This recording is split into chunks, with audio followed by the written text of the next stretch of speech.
Monday, July 22nd, meeting to order. And to start off the meeting, I would like to let you know that Councilmember Grower will not be in attendance with an excused absence. And I would like to call on James Barker to lead us in the pledge.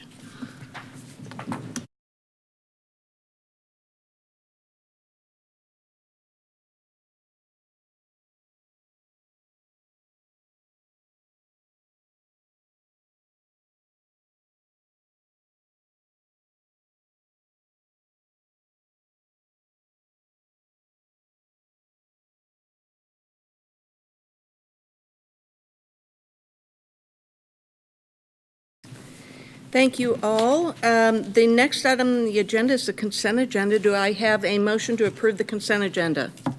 Motion to approve the consent agenda. Motion by Councilmember Tizer. Do I have a second? Second. Second by Councilmember Judy. All those in favor, please raise your hands. And it passes unanimously.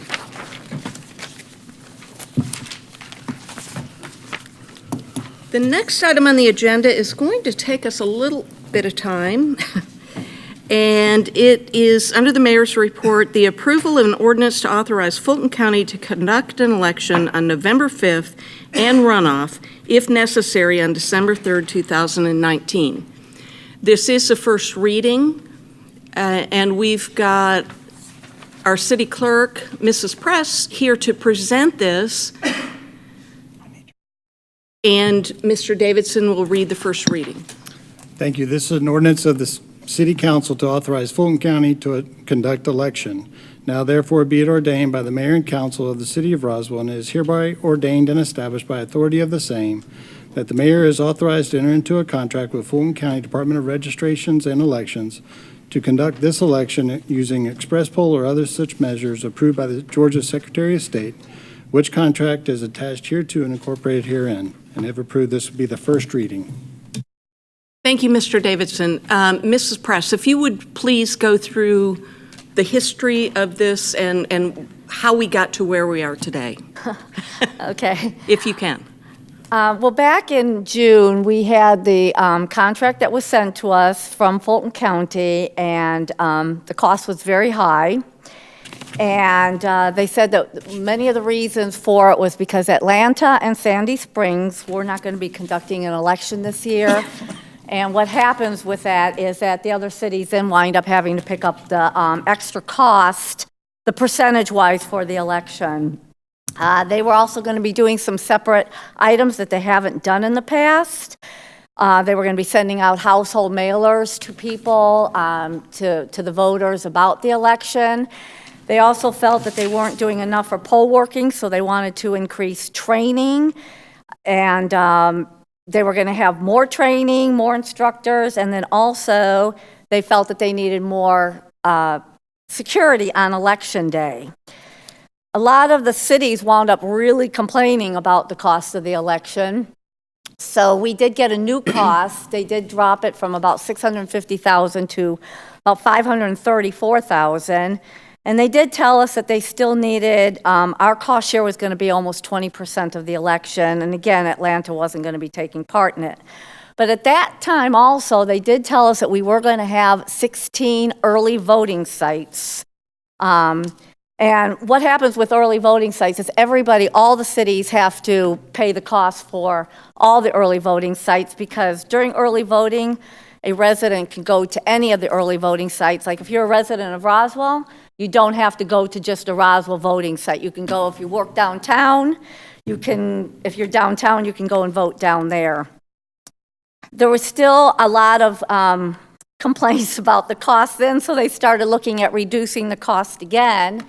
And what they decided to do, they found that the best way to to decrease the cost was to decrease the amount of early voting sites.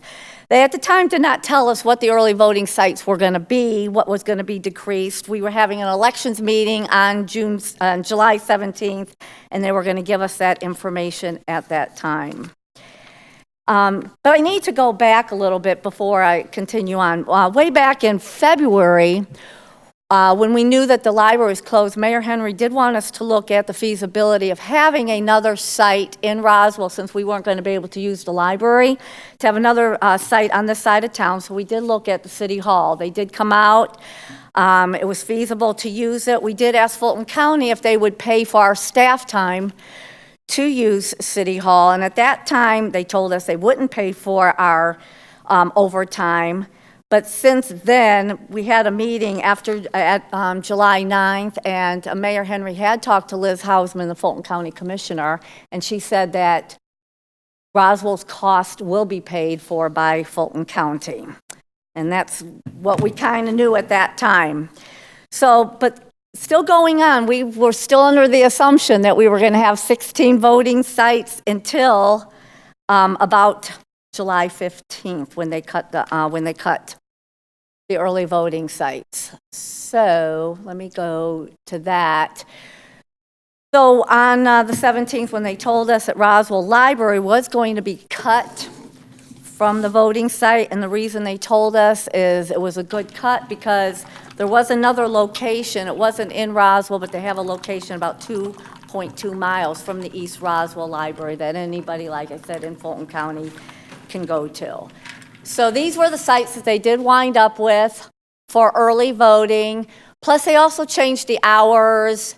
They were going to have 3 weeks of voting, but on the third week, they were going to have it 8:30 to 6. They cut that to 8:30 to 5. And then also, they took out a Saturday voting that they were looking at, and they thought this was really the best way to cut the costs. They did send me a map just to let everyone know where the other site is on the east side of Roswell. Again, it's not a Roswell location, it's in Johns Creek, but people can go and vote there. And then just today, I did get a results of where the votes took place for early voting during the last two elections. Of course, in 2015, we didn't even have the East Roswell Library, so we only had that location at the Roswell Library at the time. But they did want us to see in 2017 what the votes were during early voting, with Roswell Library having about almost 2,800 votes, and the East Roswell Library having a little over 1,800 votes. So that's really where we are. We did get the cost down even further, but we're still there's still a discussion about the early voting sites. Thank you, Mrs. Press. This is a really difficult subject, and I'll tell you all from my standpoint, and Mrs. Press alluded to this, when I saw that the library would be closed for early voting, my intention was to open up City Hall. We had Fulton County out here. They looked at City Hall. They thought that we could use G45. It would be a perfect location. And so I was very excited. I thought, right, we've got East and West Roswell Library locations up for early voting. And let me just say that early voting has been wildly popular. It has increased over the years from a point where they only had a couple of days to early vote, and then it was a couple of days plus extended hours. Then it was also some Saturdays, and that is very, very convenient to our voters. And my contention is whatever we need to do to help folks get out and vote, we need to do that. And our folks in Roswell are leading busy lives. They're just carting their kids off to soccer practices. They're working overtime, can't get back into Roswell or can't get anywhere really to vote in the general election or the primary. So the idea is that early voting is a good thing. And I thought Fulton County recognized that as well. So when we were proposing City Hall as a Fulton County site, Mrs. Press came up with a number of about $1,300 that it would cost in overtime for our staff. And the word that I got back from the elections officer was that, no, we're not going to pay for it. If City Hall wants this, they're going to have to pay for it. I had the conversation with Commissioner Hausman. She agreed that Fulton County would pay that cost. It's $1,300. And with the exorbitant fees that we are paying, It was just only right. So I thought we had it settled. Unbeknownst to me, Mr. Barron, I'm not sure under whose authority, but came back and said that we were going to cut the early voting sites, was it from 20 or 22 down to 9? From 16 to 9 sites of early voting, which is exactly going in the opposite direction that we wanted to go in. Let me also back up, and in every 10 years when our census comes due, we have a service delivery negotiation. And that's when all of the cities sit down with Fulton County and they say, okay, we're negotiating with you for these fees. And we have gone back and forth. Mr. Davidson, you can opine on this, but we've gone back and forth, and Fulton County came back and said, well, we will just charge the fees that are necessary for the elections.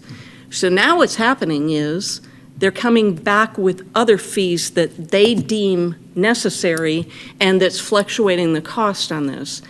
The other thing that I have an issue with is the fact that they're telling us, for example, Roswell's share of this went from about 11% to about 20% of the cost of these elections.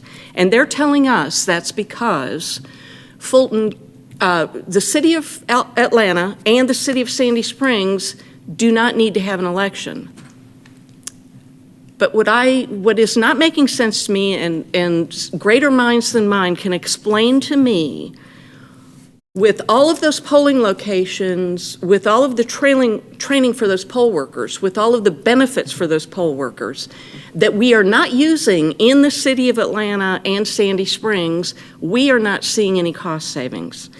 So I'm going to open this up to council in a minute, but there are several things that I would like to see us discuss that we do not have to choose tonight. Number one, we don't know right now what Fulton County is proposing the cost for our elections or the sites, because it seems to be a fluid document. Our second reading will have to be on July 29th.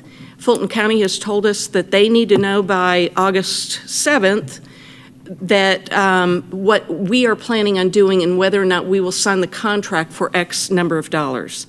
What I'd like to suggest is that we have this discussion and let Fulton County know very clearly what our expectations are, and that we are not going to roll over on this and just cut out an early polling place or pay exorbitant costs.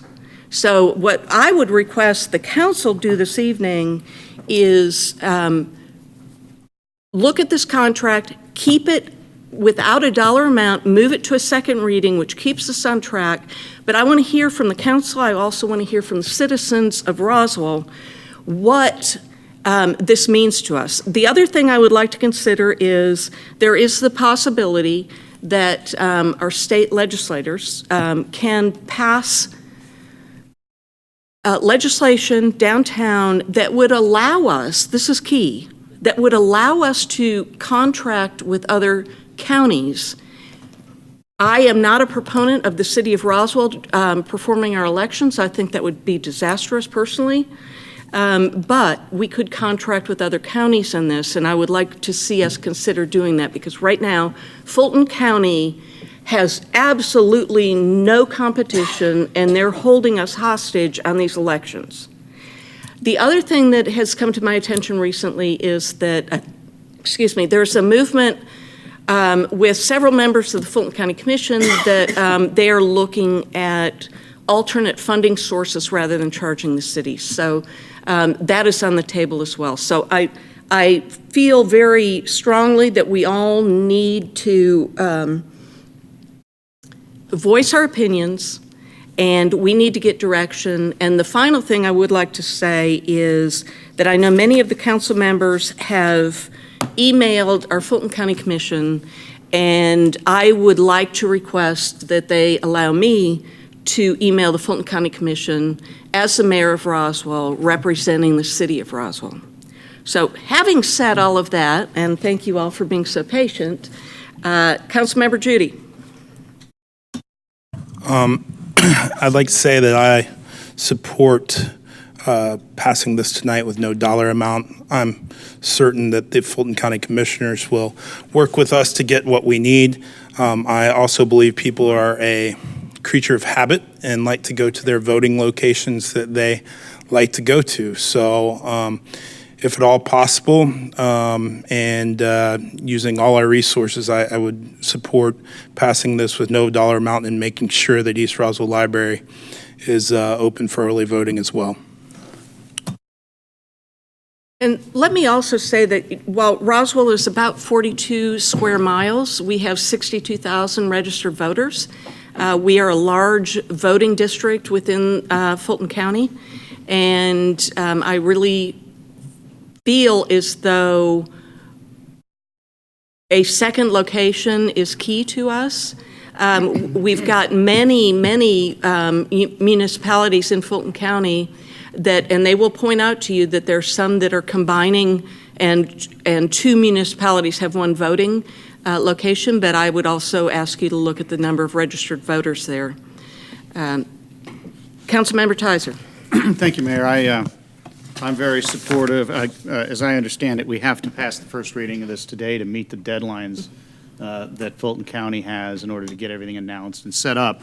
I had the opportunity to hear directly from our commissioners today at Fulton County, and I feel like they're both committed to getting us that second location and also committed to doing what can be done to get the fees into a reasonable place. So I think, you know, we're fortunate to have that going on along with the work that we're all doing here. So if we have to pass this without a dollar amount in it, as long as we've asked for the second location, and this is a first reading, I think that would be fine. Thank you, Councilmember Tizer. Yes, Councilmember Wilsey. Yes, thank you, Mayor. Yes, I agree with passing this without a dollar amount and insisting that the East Roswell Library be included. If you look at the locations and the turnout from 2017, you'll see that the East Roswell Library was one of the highest turnouts in the county. So it doesn't make a lot of sense to me that it would not be included in the recommended locations. The location at Newtown that's being proposed is not even on the list, so we have no idea how that might perform. And I would also like to say that, you know, people are a creature of habit, as Councilmember Judy stated, and there are many people over the last several years that don't understand that they can vote, early vote, outside of the city of Roswell, and it's really important. And I feel quite strongly that we need to offer our voters the opportunity to vote whenever we can. Now, it's also my understanding that Fulton County is coming back and saying, if we include the East Roswell Library, that will cost the city of Roswell an additional $19,000. So as we are talking about this, I would propose that we do not include a dollar amount, and I would propose that the motion would be to pass it without a dollar amount and with adding the East Roswell Library to the early voting sites at no cost to Roswell. Councilmember Palermo. Thank you, Mayor Henry. I just want to state that I agree with the three council members have said. So I just want to state that I agree with the three council members and the mayor. I think it's absolutely important that the residents on the east side do not really get the short stick here. It's absolutely crucial, and I actually want to echo something that Councilmember Wilsey said, specifically mentioned insisting. So this is absolutely important that all our residents feel represented and at a fair cost. Councilmember Zapata. Thank you, Mayor. So, first of all, regarding the cost, I guess we need to understand what is going to be fixed cost and variable cost. Because if Atlanta and Sandy Spring are not participating on this next election, how many fixed costs do we have that we have to split between less cities? Because if they're not participating, this means that it's going to cost less the election if they're not part of the election. So I don't know why we need to have a better understanding what is a fixed cost and what is a variable cost of the election. That is my first point. Second point is, I will not support having only one early voting location. I think that we need to have two locations, facilitate our voters as much as possible as early voting. And also, I want to mention that they are cutting the hours and the days for early voting. This is another important point here, because they are eliminating Saturdays, and everybody who works from Monday to Friday, from 8 a.m. to 4 p.m., 5 p.m., getting home at 7, they might not have the energy, the time, or the opportunity to go and vote other than Saturday. So eliminating Saturday, I think, is again something not very healthy for democracy. So I will, and approving this today, I don't know what kind of tools of negotiation will give us moving forward, because this is time sensitive. So I don't know if we need to keep negotiating and putting pressure on Fulton County before even we approve that. Because once we approve this, we're in a slippery slope, and what is the tools that we have to keep negotiating with Fulton? So here is back to 2 points: having two early voting locations, West and East Roswell, and having Saturdays also not cutting hours and days for early voting. So everybody wants to cut costs, but Fulton County should look into other things to cut costs, not into the most critical things, which is early voting location and hours. So again, I would like to know maybe if the mayor can clarify what kind of negotiation tools do we have if we pass this ordinance or approve this ordinance tonight. Thank you, Councilmember Zapata. I had a conversation with our city attorney, Mr. Davidson, earlier today, and my question for him was, with our service delivery negotiations or with state law, if we do not meet this deadline of approving something by August in order to get it on the ballot, what happens? Can Fulton County just cancel elections in the city of Roswell if we don't sign that contract? I don't have an answer to that. So we don't know what their hammer is. We do know what our hammer is, and what our hammer is we are going to continue to negotiate this until the very end. Now, I don't think any of us up here want to see us not have an election. That would just be anarchy. So we have to do that. But to what ends? And that's why I'm saying that while we might not be able to negotiate the best thing for it, and let me just say this happens every election cycle. This isn't new. This is a little bit more egregious this go around, but it happens every time. Fulton County comes in with an exorbitant cost, we come back and the cities argue, and the cost is lowered. And there are always some costs in there that we can't agree to, and they'll pull out. So my contention is, I don't want to put a dollar amount in because I don't want to agree to any of this, and through our deliberations this evening, I want to make sure that we are very clear on what we want. We want a second location, we want extended hours because that's what people need for early voting. Those have proven to be extremely successful. So we need to push for that. We need to push for the lower costs. We need an accounting from Fulton County basically saying, and we need to frame it in a different argument because Fulton County keeps coming back saying that because Atlanta's not in the election and Sandy Springs isn't in the election that our costs go up. Well, that does not make sense to me. There might be some overhead costs, I'm not quite sure. The other thing too is Fulton County agreed in the service delivery that they would just charge for the cost of the elections. But that is changing on a regular basis. Now the cost includes additional training that wasn't in there before. Now the cost includes additional mailers that they're going to send out, which wasn't in there before. So really, they have us over a barrel, and I think that we need to consider going forward, there's no competition. So we need to consider that. It won't help us this time, but I think that we just need to keep the pressure on, keep the conversation going, and hopefully we'll have a good outcome. Councilmember Tizer. Thank you, Mayor. Somebody could check this data for me. I'm just taking a quick look at 2000, that's email process prior to 17. I'm just wondering what the, I'm looking at this data, and it looks like there was only one Saturday. Does that seem correct? And so it looks like the extended hours may be the most important thing that got voters. And as we talk to Fulton County, just understanding how that data works might be an important thing. And that's how, if my memory serves me correctly, that's how all of this evolved. First, they started the early voting during the regular hours. Then they came in with the extended hours during the week. Then they came in with Saturdays. And basically what happened is we had an explosion, I know we did in the city of Roswell, with early voting, because it was so convenient for people to stop by the library, or in this case, stop by City Hall and the library to early vote.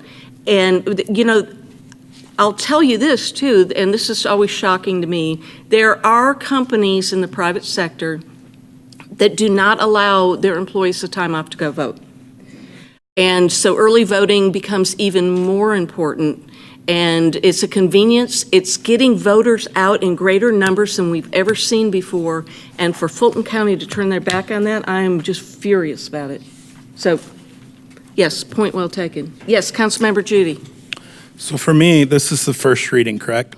Yes. So we have to pass the second reading afterwards. So for me, this actually, I think, gives us better negotiation, because now this sets us on the path, gives us a timeline that has to be done, and I don't think Fulton County or anybody is going to have an election not happen on their backs. So for me, I'm really for passing this evening and moving it forward, so we're on a path and we have a timeline to get this done. Thank you, Councilmember Judy. I agree. Yes, Councilmember Zapata. Thank you, Mayor. And the other thing, I would like our legal department to analyze all the options that we have to run our own elections. You know, there's cities on Gwinnett County, like Peachtree Corner, that they manage their own elections, the local elections. So we need to look into this. So maybe we can run a more effective, more more extended hours, more location at a less cost. So I don't know what our legal options will be to either outsource or partner with other cities or other counties, or run our own elections, like other cities are doing, and like I say, in Gwinnett County. Thank you, Councilmember Zapata. Are there additional comments from council before I open it up to the public? Is there anyone in the public that would like to come forward to speak? Yes, ma'am, please come forward.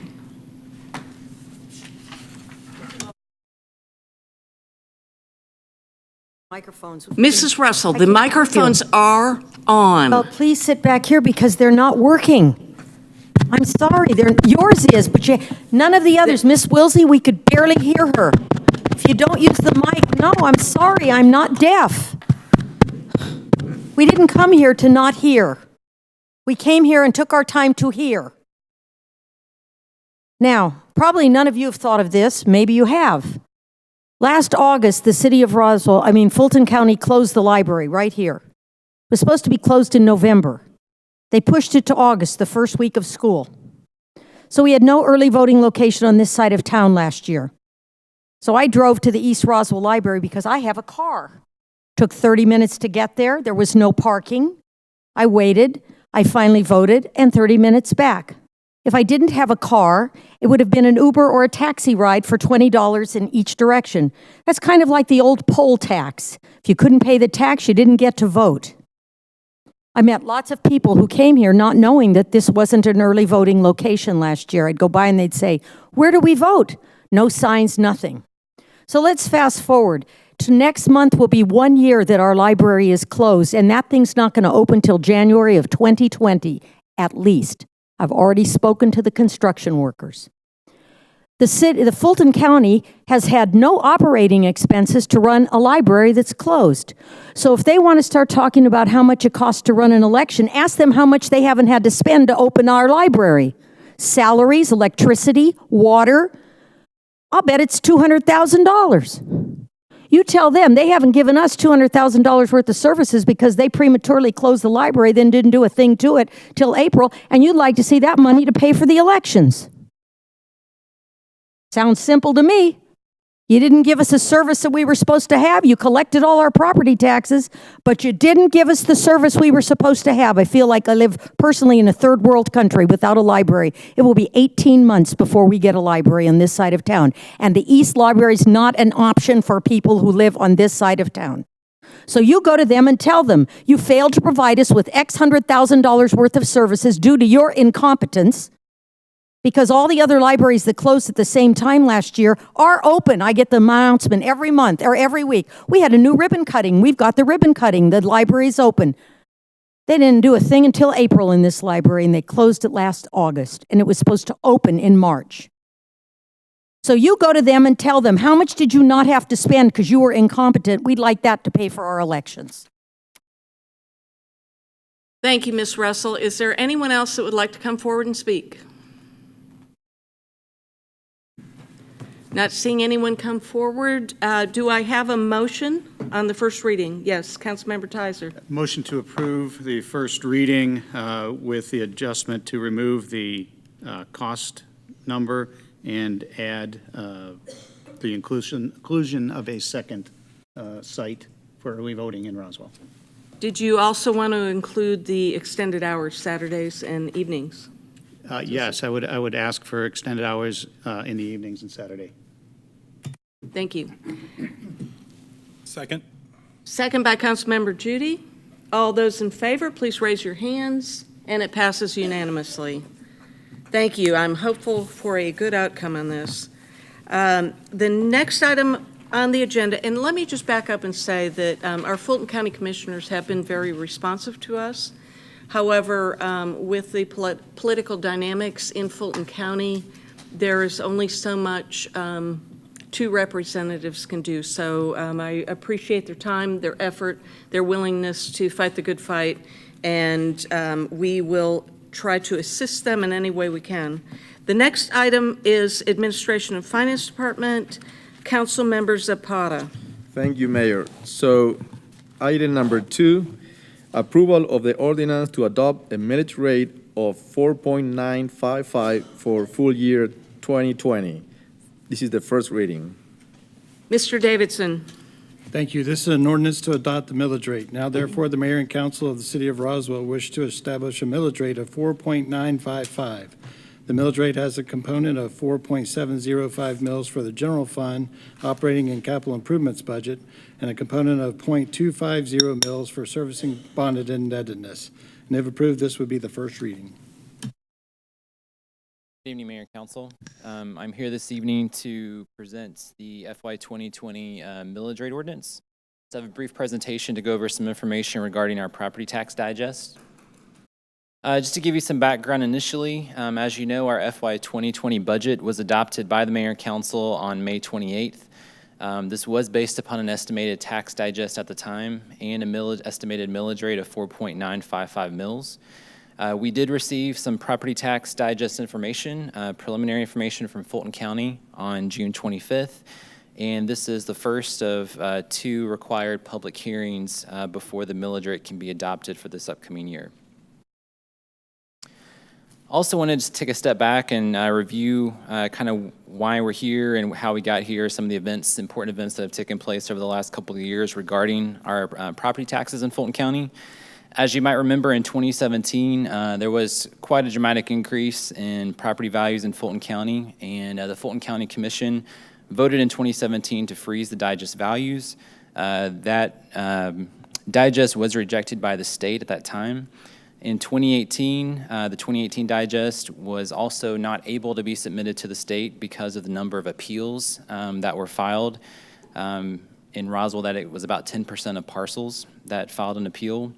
Also in 2018, voters enacted a floating homestead exemption for cities and the schools. So here we are in our current year of 2019. This is the first year of the new floating homestead exemption. And also, I'm not sure if everyone has heard, but just today, I believe that Fulton County and the state signed a settlement agreement. I've yet to see the details of that, but it appears that there may be little to no impact to the residents in Fulton County.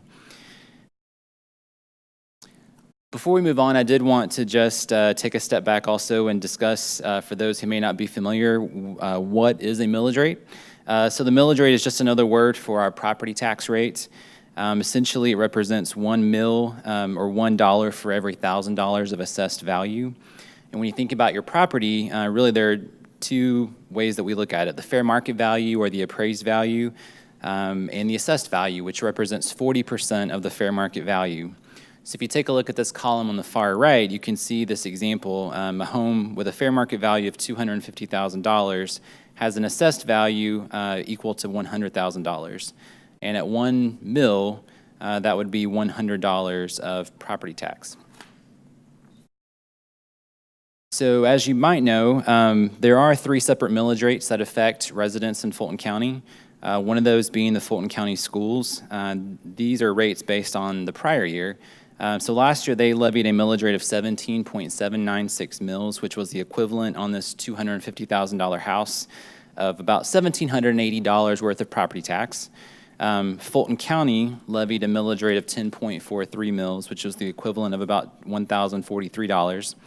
And the city of Roswell, our millage rate was 4.955, and the equivalent of $495 in property tax, bringing the total property tax for this example to a little over $3,300.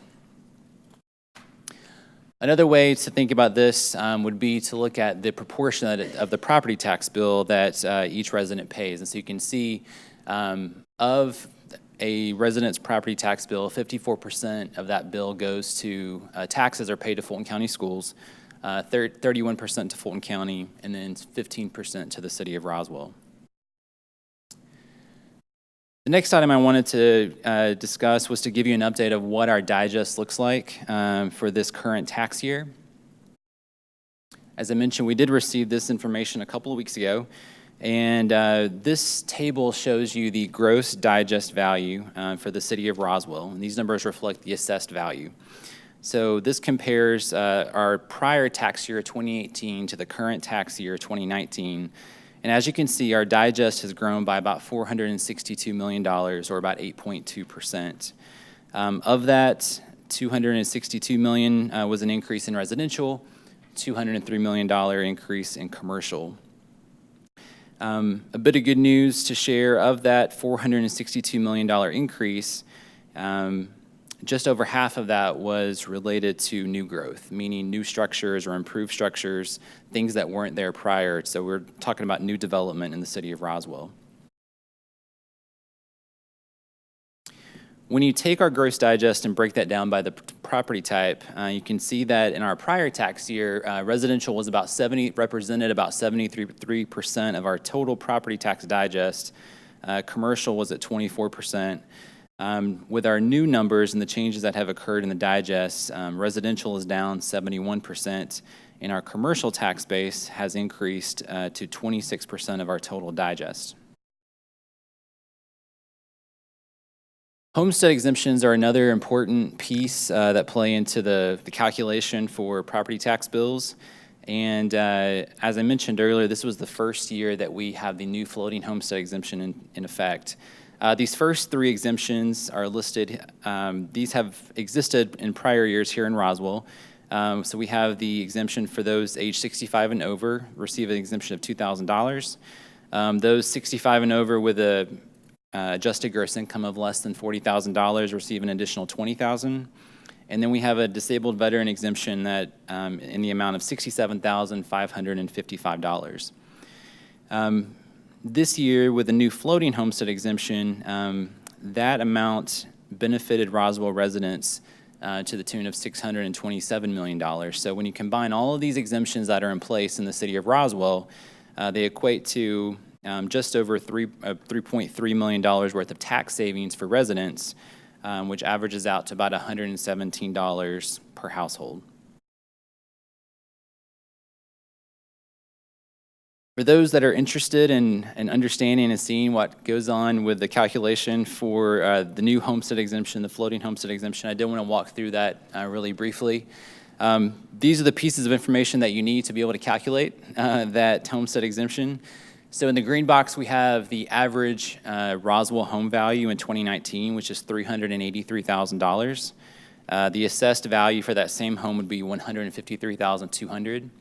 And then on the blue box on the right-hand side, you see the previous year assessed values from the prior 3 years. So the first step that you would go through is to take your lowest year from the previous 3 years and grow that by 4.23%. And that will give you your adjusted base year value. And so to do that, you would take the $105,000, grow that by 4.23%, and that gives you $109,608. The next step would be to take your assessed value and subtract out the base year value. So to do that, you would take the $153,200, which is the 2019 assessed value, subtract out the base year value of $109,000, and that gives you the exemption amount of $43,592 for this particular resident. That equates to tax savings of approximately $216. So that's giving you some background information on the digest itself. I also wanted to touch on how that impacts revenues for the city. So this chart compares year over year our tax revenues. With the new homestead exemption going into effect, we did anticipate that our revenues would go down as a result. As you can see in this chart, overall, we're anticipating about a $300,000 drop in our property tax revenues. We did anticipate that number to be quite a bit higher, about $1.2 million earlier this year. We were not anticipating the level of growth in the residential and commercial property tax digest. This chart provides you a comparison between what was adopted in the 2020 budget and then what is anticipated based on the new information that we've received from Fulton County. So as you can see here, overall, we do anticipate to collect an additional $950,000 above what was budgeted in the FY 2020 approved budget. That represents about 3.7% of the revenue budget. And that is based upon the proposed millage rate of 4.955. As I mentioned already, the reason for that, residential and commercial property value growth was greater than anticipated. I also wanted to point out just a few things that currently are still unknowns out there that could affect this number. As I mentioned, these are preliminary numbers from Fulton County, and they won't be final until property tax bills are sent out, usually September, October. So while I don't expect a wild fluctuation, there will be some changes involved. The other thing to keep in mind is 2018 and 2019 appeals, and I did want to spend just a minute to talk about that. 2018 appeals from last year, as I mentioned before, about 10% of properties in Roswell, 10% of residential parcels in Roswell, all parcels in Roswell, appealed their property taxes in 2018. That was nearly 3,000 appeals just for the city of Roswell. To date, just under half of those appeals have been resolved by Fulton County. And this gives you kind of an update of what's happened with those appeals. So just over half of those appeals resulted in no change at all to the value. And then 46% of those appeals resulted in the value being lowered. Of the appeals that resulted in a value change, the values did decrease by an average of about 18.2% over those properties that were appealed. So those are 2018 appeals. 2019 appeals, we have no information yet because residents have up until August 2nd to file those appeals with Fulton County. So moving on to the millage rate. So as of now, there is no change proposed for FY 2020. Currently, our maintenance and operations millage rate, there are two components to our millage rate. Our maintenance and operations portion, That goes to support our general fund, which pays for all of our basic city services, such as police, fire, recreation and parks, transportation. And then we have our debt service component that goes to pay for our bonded debt that's been approved by voters. So 4.705 for our maintenance and operations, 0.25 for our debt gives us a total millage rate of 4.955. The state does require us to calculate a rollback millage rate. And essentially, the rollback millage rate is the rate that is needed to collect the same amount of taxes as the previous year. Now, typically, because our property tax digest is growing, that rate is usually lower than the rate that is being proposed. But as you can see here, the rollback millage rate is 5.303. So that would be the rate that we would need to levy to collect the same amount of taxes as the previous year. We are proposing 4.955, which is an actual decrease of about 6.6% less than the rollback rate. I want to wrap up just by giving you an example of how this would affect a city tax bill. And again, this is that same average home at $383,000. So this is last year. So this home was at $374,000 for an appraised value. Their assessed value was at $149,600. There was no floating exemption, so their net assessed value was the same. At our millage rate of 4.955, their property tax bill was $741.27. When you take into account the changes that are occurring this year, you can see the difference is that the value has increased to $383,000, which increased the assessed value. This home does qualify for a floating exemption, so it would bring down the value by $43,592. When you apply that to our proposed millage rate, that would give them a city tax bill of $543, which is a 27% decrease from the prior year. I did want to point out this is just an example, and as you know, the floating homestead exemption varies across all residents. There are many that will be higher than this, many that will be lower, but just wanted to give you an example of kind of how that works. I've said a lot, and I just want to summarize everything I've said to wrap it up. So in terms of our property tax digest, overall our digest value has increased by 8%. New and existing homestead exemptions have reduced our digest value by $670 million or 15% of the digest. When you think about our property tax revenues in 2020, we are expecting them to be less than last year, but higher than anticipated in our FY 2020 approved budget. Half of the 2018 appeals are still unresolved. 2019 appeals are unknown at this time. And as I mentioned, staff at this time is recommending to leave the millage rate unchanged at 4.955 mils. Next steps, we have our final millage rates hearing at our August 12th City Council meeting at 7 p.m. And that concludes my presentation. I'm available for any questions you might have. Thank you. Thank you, Mr. Luckett. And once again, I would like to compliment you for the work of your department. You all do a great job, and I'm very excited because we've got a lot of good news this year, and thank you for delivering that. Does council have any questions? Yes, Councilmember Tizer. Thank you, Mayor. Yeah, awesome job to you and your team, Ryan. You've been navigating through a lot of unknown items for the last couple of years, and generally have brought it in between the buoys.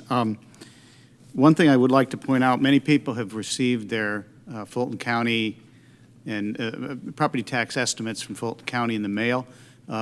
If you read the instruction sheet very carefully, what you'll see is that your floating homestead exemption for the city of Roswell is not on that document. So what you see at the bottom line of what it estimates your tax bill is, your floating homestead exemption is not there. So in the estimate you gave, they won't see that. Correct. Until the city of Roswell sends out the actual bill. Is that correct? That's correct. Thank you. Additional comments from council? Yes, Councilmember Zapata. Thank you, Mayor. Yeah, very clear presentation.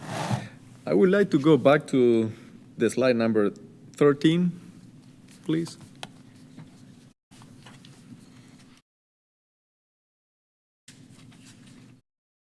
Thank you. So here, I would like to,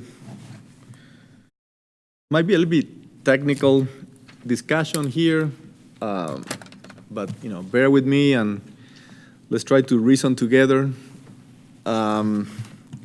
about what does it mean, the 0.95 M, which is $950,000. That, if Mr. Lucky can explain what is the $950,000 on here, then we can continue the reasoning. So based on the information that we have from Fulton County, this is the difference between what we have budgeted in revenues for property tax and what we are now estimating based on the new information that we've received. So we expect a positive variance or an additional $950,000 in property tax revenue. Is this kind of be considered like a safety net for appeals? It could be. I mean, appeals at this time, as I mentioned, there are quite a few unknowns in terms of last year's appeals and this year's appeals. It could also be considered or be used for items that were unfunded in the 2020 approved budget, Okay. whatever And the council decided to approve. What was the 2019 number in there? Was also $950,000?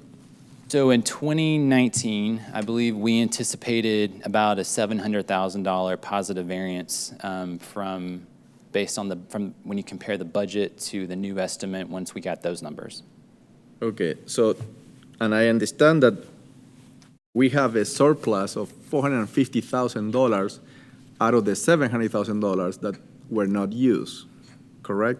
That's right. So of the appeals that have been resolved, we either bill for more revenue or we bill for less or refund the resident. And so as a result of the appeals that have been resolved to date, our surplus or our variance in property tax revenue is a positive $450,000 approximately. Okay, and this fiscal year, we are considering adding another $950,000. So, out of the $700,000, we use around $250,000. So this gave us $450,000 positive that we could roll over to the 2020 budget. So, which means that we have $950,000 plus $450,000, and this brings us around $1.4 million that we are setting aside just in case for the appeals, or if the revenues come lower than we expect. So, I have a different approach here. Since we have a surplus of $450,000 from the previous fiscal year, why don't we just add $250,000 this fiscal year instead of $950,000? So this will bring us the surplus from last year, $450, plus $250 of this year allocation. We bring us back to another $700,000 of reserve for appeals for 2020. So if this scenario is supported by this council, this means that we can bring down the millage rate to 4.824 from 4.955. So the question is, do we need really all this money aside for, for potential appeals, either the almost 50% from last fiscal year and another 100% or so, or whatever is resolved in this current 2020 fiscal year?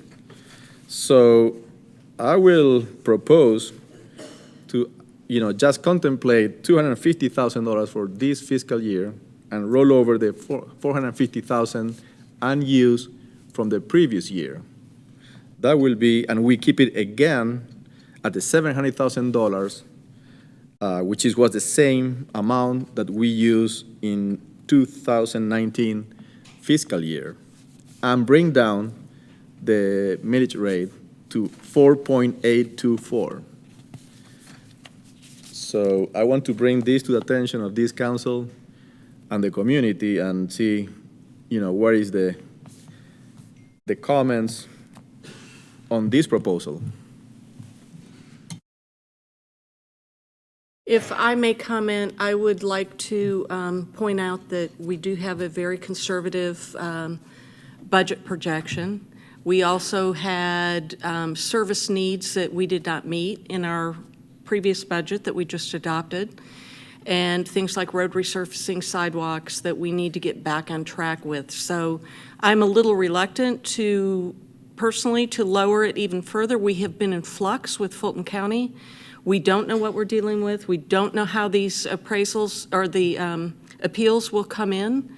And I think that we are being conservative. I think we are being good stewards of the taxpayer dollars.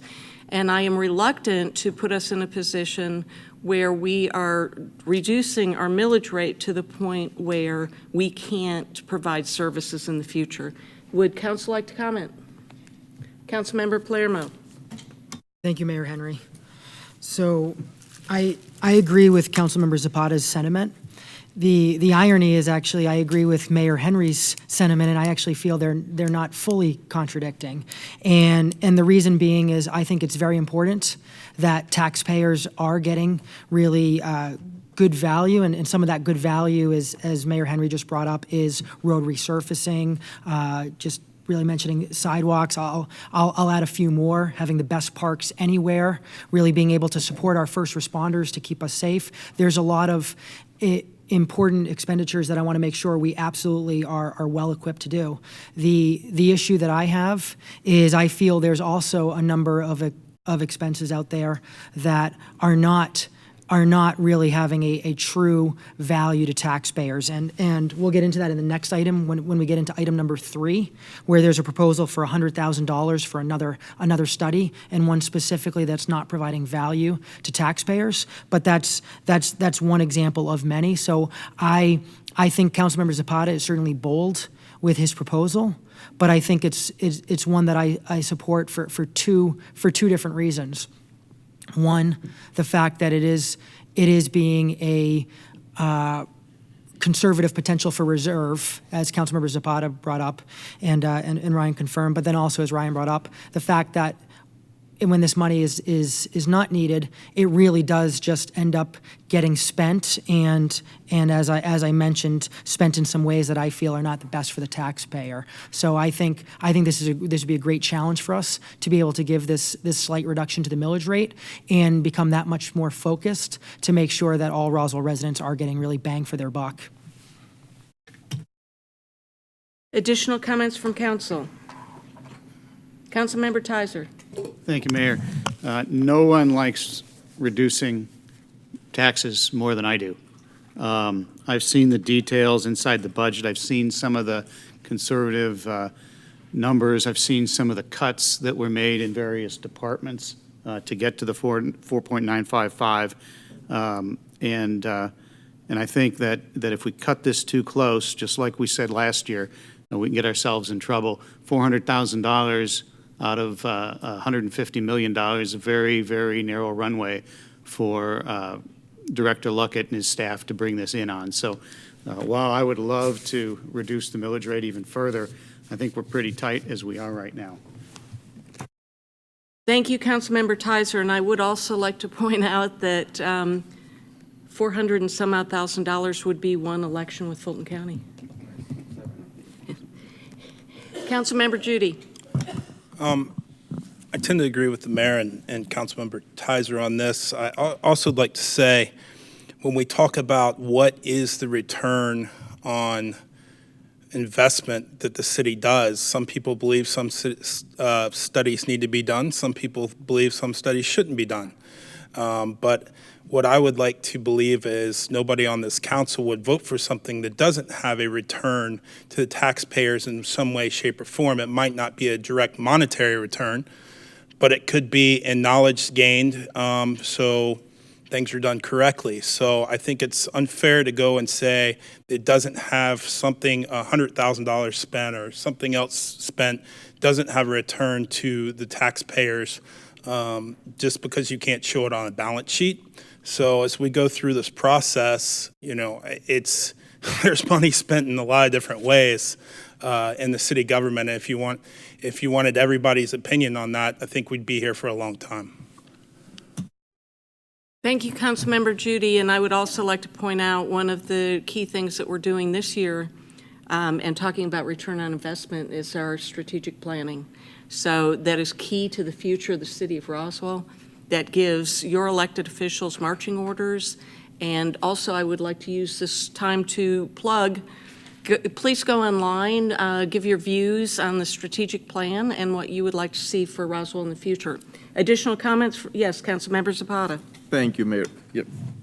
Sorry to be so technical, but for the record, I'm proposing $700,000 saving, no $450,000.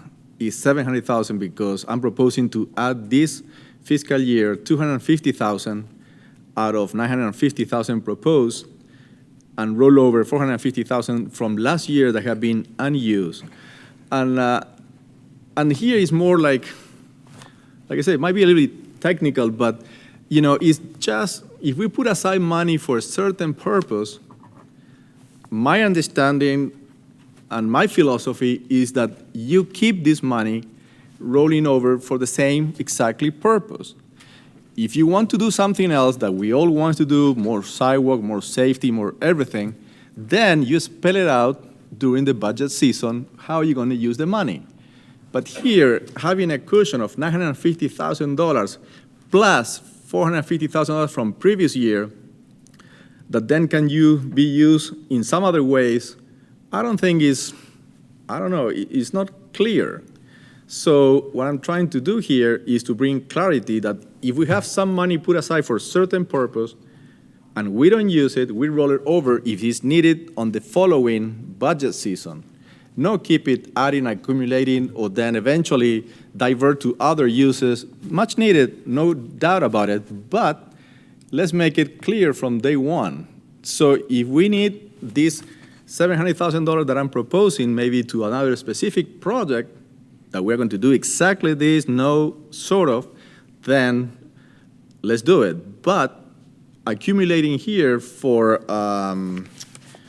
potential appeals that they may occur, but as we see, last year we used only $250,000 out of $700,000. So, and last year was quite critical year. So that is the point. Might be a little bit technical, not political, but my point is if we don't need that much money, don't charge taxpayers for this money. So, and I think with $700,000 as the same as we have last year, I think that we use only $250,000, I think is enough for the next fiscal year. And this will bring down the millage rate, again, to 4.824. Councilmember Tizer. Thank you, Mayor. Just one question for Director Lockett. The money that's still out there from last year, are we done with the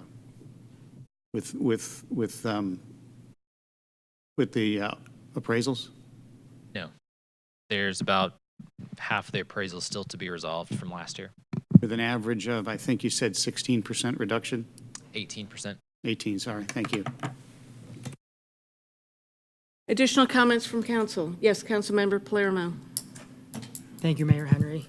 Again, I definitely agree with the points Councilmember Zapata is making, and my concern is when we are keeping these large reserves is ultimately that money then gets spent on other things, and if it's being spent on things that provide a direct, clear benefit to taxpayers, then I think that's fantastic. But again, as we're going to see in item number 3, when there's $100,000 being suggested for a study, and this council has been considering and looking at adding additional high-paid administration roles, it doesn't tell me that the budget is really tight. It tells me that we're flushed with cash or we're acting like we're spending other people's money. At the end of the day, I think there is opportunity to reduce this millage rate, and I'm very confident that this council and this staff will be able to make sure that no services are being cut to residents, and at the same time, we're getting that much tighter with our budget. Mr. Luckett, could you give us an idea? I know I'm putting you on the spot, and I apologize. Can you give me an idea of what the dollar amount is in unfunded requests at this point in time, whether it be capital requests or M&O? Yeah, I have the capital right in front of me. So for maintenance capital in FY20, we had about $700,000 in unfunded items. That's maintenance capital. And then in one-time capital requests that were unfunded, that totaled about $7.4 million. Thank you, Mr. Luckett. I think that we've got a very tight budget, and we're good stewards of the taxpayer dollars. And I would like to point out that we've got millions in unfunded requests, and those requests don't come lightly. The other thing I would also like to add is that as we move forward, when we make decisions on spending this money, please remind us, we do go through the public process. We do vote in public on this, as we do on every request. So please confirm that. Yes, I mean, and any money that is appropriated, it requires council approval. Thank you. So it's all done in the public and with the public's comment involved. Correct. Thank you, Mr. Luckett. Additional comments from council? Is there anyone in the public that would like to come forward and speak? Seeing no one approach, do we have a motion? Yes, we do have a motion. I don't know if I will have support, but I will make my motion to approve the ordinance to adopt a millage rate of 4.824 for full year 2020. We've got a motion by Councilmember Zapata. Do we have a second? Second. Second by Councilmember Palermo. All those in favor, please raise your hands.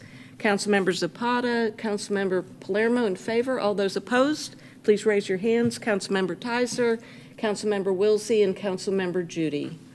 That motion fails. Do we have a second motion? Councilmember Tizer. Thank you, Mayor Henry. As much as I'd like to reduce the millage rate this year, I feel that the responsible thing to do is to move to retain the current millage rate, which we dropped last year fairly significantly, to 4.995. Thank you, Councilmember Tizer. Do we have a second? Yes, I would like to second keeping the millage rate as the same. A second by Councilmember Judy. All those in favor, please raise your hands. It's Councilmember Tizer, Wilsey, and Judy. All those opposed, it is Zapata and Palermo. The motion carries. The next item, please, Councilmember Zapata. Thank you, Mayor. Next item, item number 3.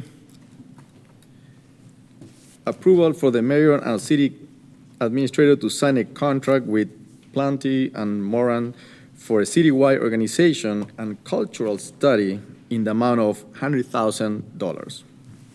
Thank you, Councilmember Zapata. This item was something that was brought forth in FY19 to look at an initiative to reorg some of the administration that we have here in the city. And that item at that time was through the budget process, and it didn't make it through as we went through that budget. We came back in FY20 and talked about that initiative and maybe looking at some other areas in the city. And although it didn't make it through the budget, our staff internally discussed other ways of maybe looking at the city from a holistic approach. With that, we had an RFP that went out for an organizational structure analysis, an organizational cultural analysis, to really look at the city as a whole, to try to bring back some more data from a third-party professional firm that could come in and look at how we're organized. I don't know that that's ever actually been done really since we've been organized, at least not in the 10 years since I've been here. And it's a good opportunity to look back and see how we're organized, how our business flow works from a structural standpoint, how it works from a cultural standpoint, how we communicate, how we share work, how we work across departments.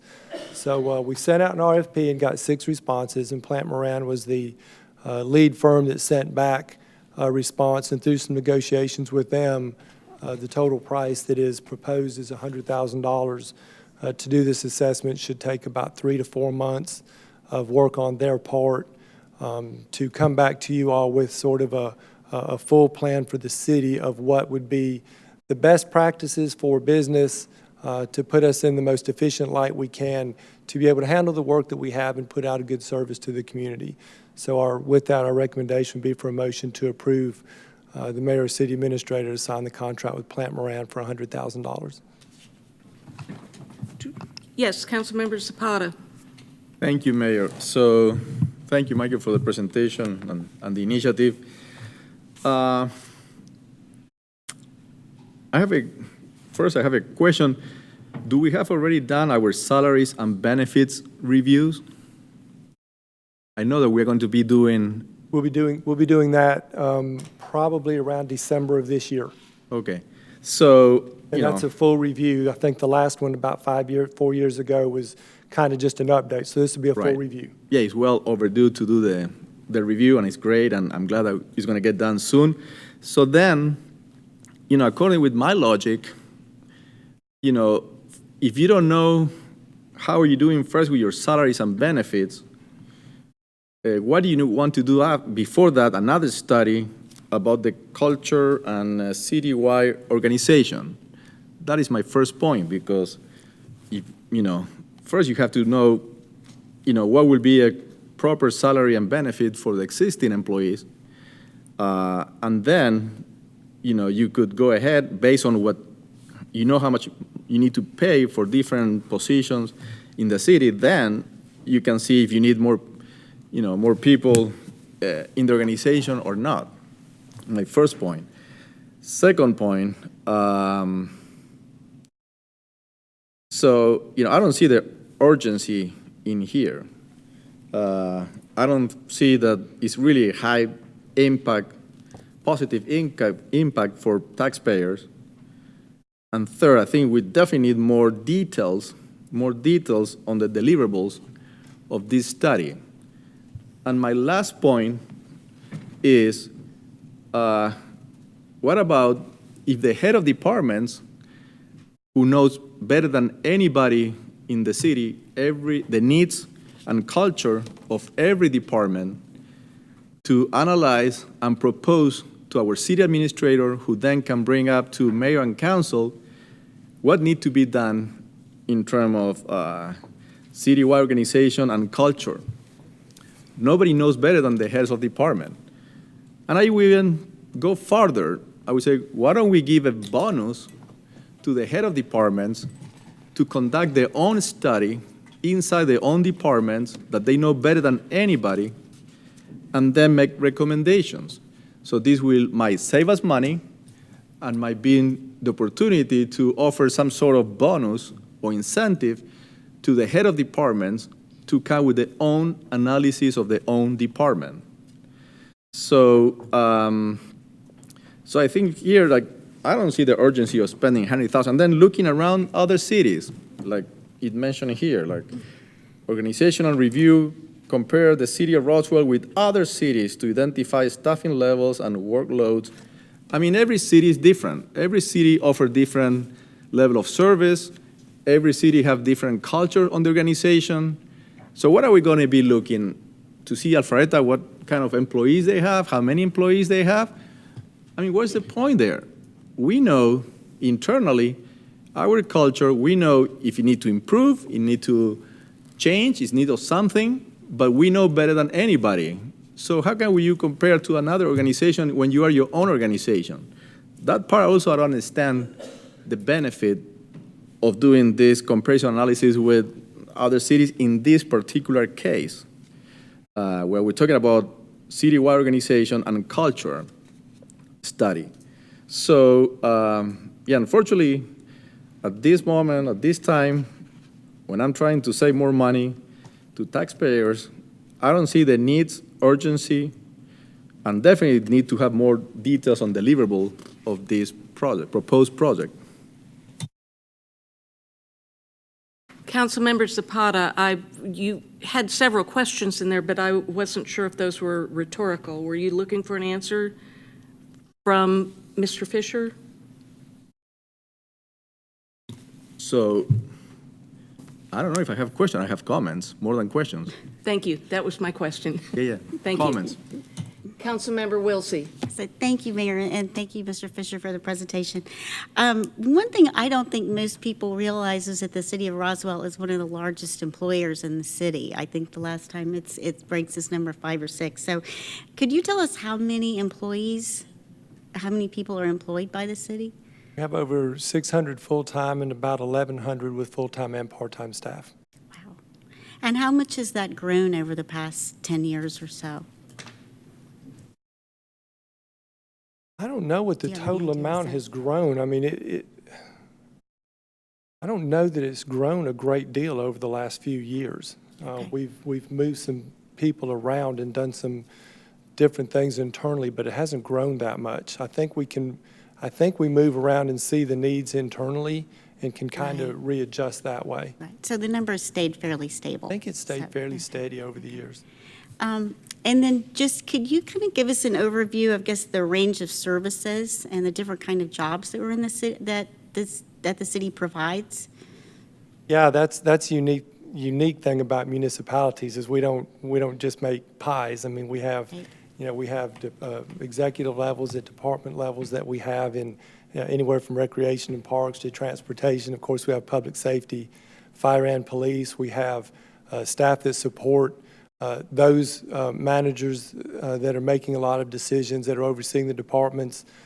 We have crew leaders and crew staff that are outside doing a lot of the work that goes on that people see within the community, even from recreation and parks, some of those different places that are out and about.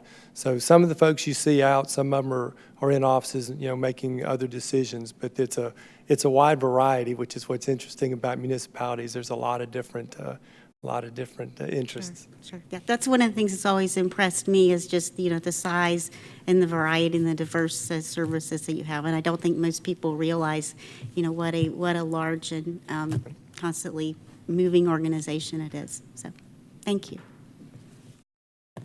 Thank you, Councilmember Wilsey. The other thing I would like to point out is the fact that we have reduced the number of employees over the years, and we have increased them. And a lot of that has to do with outsourcing responsibilities Right. and bringing those jobs back into City Hall.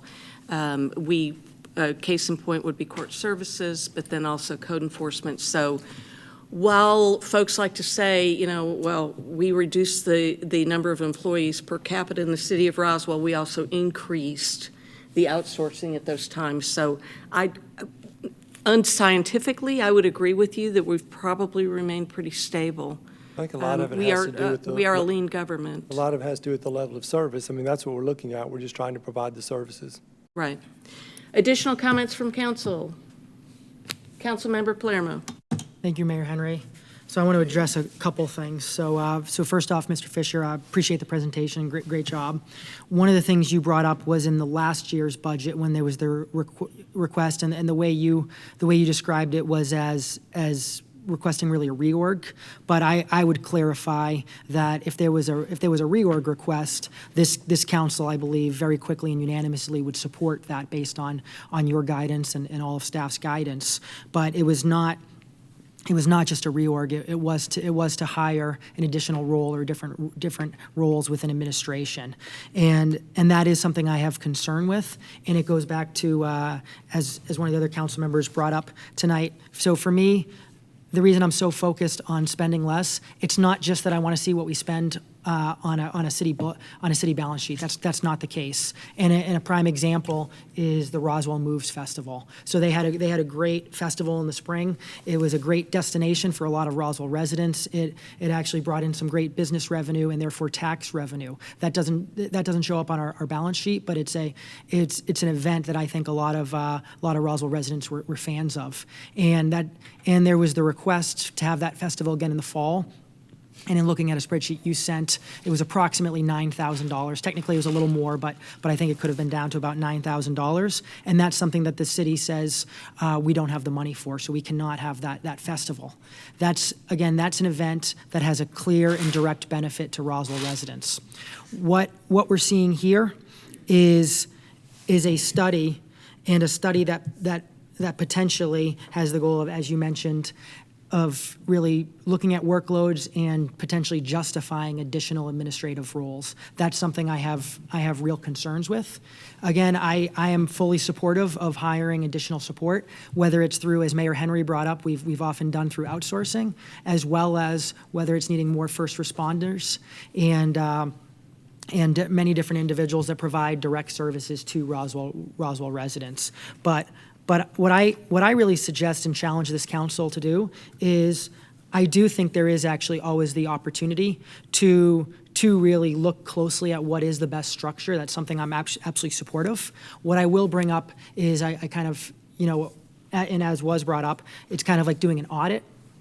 Well, in the financial world, and when it comes to public corporations, when you have an audit, it's not hired. The auditors aren't hired by individuals that specifically have that specific vested interest, meaning the actual staff members. It's actually brought on typically by an audit committee of a board. So what I think there needs to be is a more in-depth conversation publicly at a committee meeting where we get into depth, and this council is deciding what exactly do we want to see, what exactly do we want to get out of it, and this council gets more familiarity with really that scope, and working with the different respondents to see how can we really narrow the focus of that scope, so that this city council can say they're absolutely being responsible, they're finding ways to cut costs with it, and they're looking for different ways to accomplish this goal. Because the last thing I'd want to do is pay for a study with the goal of having an outcome of saying we need to hire more administrative staff. That's not what I'm looking to do.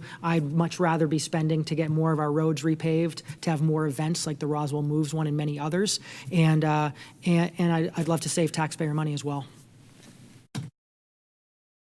Thank you, Councilmember Palermo. Yes, Councilmember Tizer.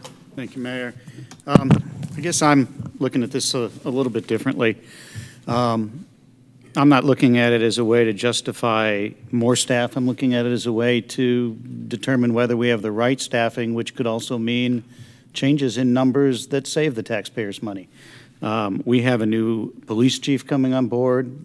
We have a Rec and Parks director who has been here for just about a year, just a little bit over a year now. And our city has changed and grown dramatically over the last several years. I spent 30 or 35 years helping to manage large corporations and big operations. These kinds of programs are always hard to choke down. You pay money up front, and you wonder, am I going to get more than that in future savings? I've not seen one of these, when they're done right, that doesn't eventually pay off. So, I don't want to be penny wise and pound foolish here. I think we need to understand, what our departments are doing, how they can do it better. I would add that part of the reason that it's hard for current directors to do this is we don't always know what we don't know as managers. And I think it's very helpful to have somebody come in and say, here's what you haven't taken into account because you've been here for a lot of years and haven't necessarily been other places. I think it also adds credibility to the results. It takes the political part out. It also takes out anybody who has an issue with a given director or staff member. And it allows a third party to come and say, guys, here's what you're doing right, and here's what you're doing wrong, and here's how you ought to be doing it. So while again, it's hard to choke these things down, I've got to trust staff's motivation that they're looking to do things in the best way for the citizens of Roswell in the most efficient way. What I would like to see, and what I would like to see in any motion to approve this tonight, would be that it's contingent upon us seeing a clearer set of deliverables. I'd certainly like to know exactly what y'all are expecting to see out of it, and I'd sort of like to see that. I'd like to approve the money, but I'd like to hold on to it until I understand what those deliverables would be. But I don't want to hold it up. Thank you, Councilmember Tizer. Yes, Councilmember Palermo. Thank you, Mayor Henry. And so I have a comment to Councilmember Tizer, which is actually, I really, I really love to see when, even though we might be individuals that disagree on a lot of things, to hear when there's things that we actually agree completely on. And what I mean by that is every word you just said is something I actually 100% agree with. And what you just talked about is something that I'm a big fan of, is going through exercises to really analyze, can we be doing things a better way? To your point, is there a possibility we actually have there's opportunities for staff members to take on more work or reduce headcount, et cetera, something along those lines you said, but basically an unbiased approach. So in the spirit of everything you said, I think you and I are on the exact same page. I think where there's perhaps a different viewpoint is the fact, so what we've heard and what we know is the fact that what brought this about was the fact that there was a request for additional high-paid administration staff last year, and that request was denied. And so therefore, there was this process gone. I'm going to go out on a limb and guess that Councilmember Tizer and guess that all the council members like myself have not been involved in any of the discussions with any of these respondents, including the one that was selected. So therefore, what we have no idea about is any type of conversation that was had. And I absolutely also agree with Mr. Tizer that I do not believe that there was any intentional driving of a potential decision. By no means do I think anyone said, oh, we're going to hire you and we want you to come up with X, Y, Z. I do not think that happened. What I think is we're all human, and anybody providing, competing for business, competing for a $100,000 contract, they're going to be very good at sales. They're going to have a lot of expertise. They're going to deserve to be there. But at the same time, they're going to be able to see and understand what makes the people making the buying decision tick. So nothing immoral or unethical by anyone looked at or selected. Nothing immoral or unethical by anybody in staff. But it's just the fact that these people competing for this $100,000 opportunity will have seen the history, seen the different staff requests, and that's where my concerns come down to. And I bring it up, and Mr. Tizer has an expertise in the financial world. The fact that I'm going to guess when Mr. Tizer was CFO of a company, it probably was not him selecting the auditors. It was probably the board and the audit committee. And so what I encourage is on the spirit of collaboration and the fact that, in my opinion, everything Mr. Tizer just said, I agree with. I think instead of approving $100,000 right now and then just saying contingent on we get to really see the scope, what I encourage is we take this back to committee and we really do work with the selected, come up with that scope, make sure we agree, see if there are any ways for any cost reductions. And I think that's a way that we can be that much more confident. We've done our fiduciary responsibility. We've set up the best analysis, and we've done it in a public manner in a committee meeting. So that's the challenge and the request I ask Mr. Tizer, keeping in mind that if the majority of this council is willing to go that direction, then what you'll get from me is an obligation and a commitment that I'll work closely with this council, and we work together to find the right scope to accomplish exactly what Mr. Tizer and I have said we want to accomplish. Thank you, Councilmember Palermo. I would like to add that what has made me uneasy about this contract is the scope and the deliverables. And I would like to see further clarification on that.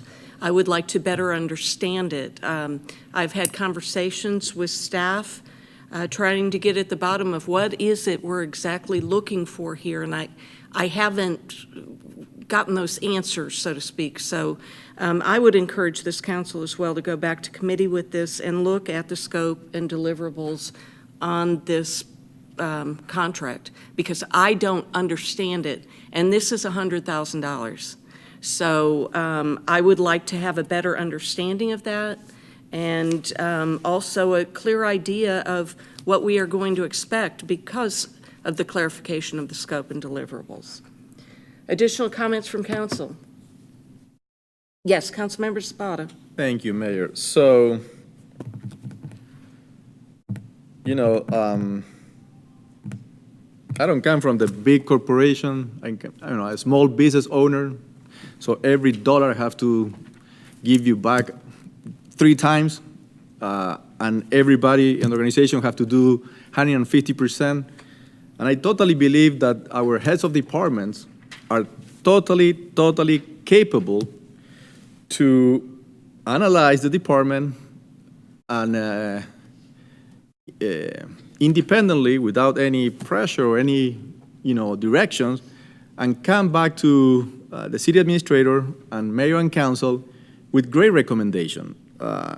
We've seen that, there's department that they come with great recommendation to operate better, more efficient, and provide better service, just with a few changes or big changes sometimes. But they know better than anybody, any organization. I don't even know where this company is from. Maybe, I don't know, out of the state. I don't know where this company is from. And so I totally have confidence on the heads of departments to give them the freedom to analyze their own departments on all aspects and come with recommendations of what to do better, what to continue doing the same because it's working, and what need to be eliminated. So nobody does better. And we know that big corporations, sometimes they come with projects that even the same employees say, why are we spending this money? They're cutting our salaries, they are cutting our bonuses, and they still spend all this money to do what? So that is, mentality of big corporations. I bring a different one, a small business. So every dollar has to have answered 10 questions before getting off the door. So again, I'm totally confident of our heads of departments to carry on their own study of the department. Thank you, Councilmember Zapata. Yes, Councilmember Judy. So, being here in a year and a half, a little over a year and a half now, watching the way City Hall works. When we came in, we had 4 new council members, a new mayor, a new city administrator, a new head of finance, a new parks director, a lot of new faces in City Hall. I think that we also previously had 2 mayors over 50-something years, some council members that have been here over 20 years, and a lot of things changed fairly quickly. And there was a lot of institutional knowledge of what and why things happened culturally, and also just why, what happened, when, who talked to who, where things went. And so for this, I think that it's very important you have somebody come in from outside and you look and you say, well, let's not look at other cities. Well, anybody that runs a business or works in any business looks at the best and says, hey, how do I do what they're doing? I'm good, but I can always improve. So if I'm going to look at somebody, who knows? We're now going to be the 5th largest city in the state, 5th, 6th largest city in the state. There's some cities have public safety directors over there, police and fire. Who knows? You might not need some places. This might be a money-saving thing all over the long run, depending on what happens. Nowhere did anybody, and the statement was made earlier, that this council was trying to approve high-paid administrative jobs. Not me. So, I don't think that's what this study's about.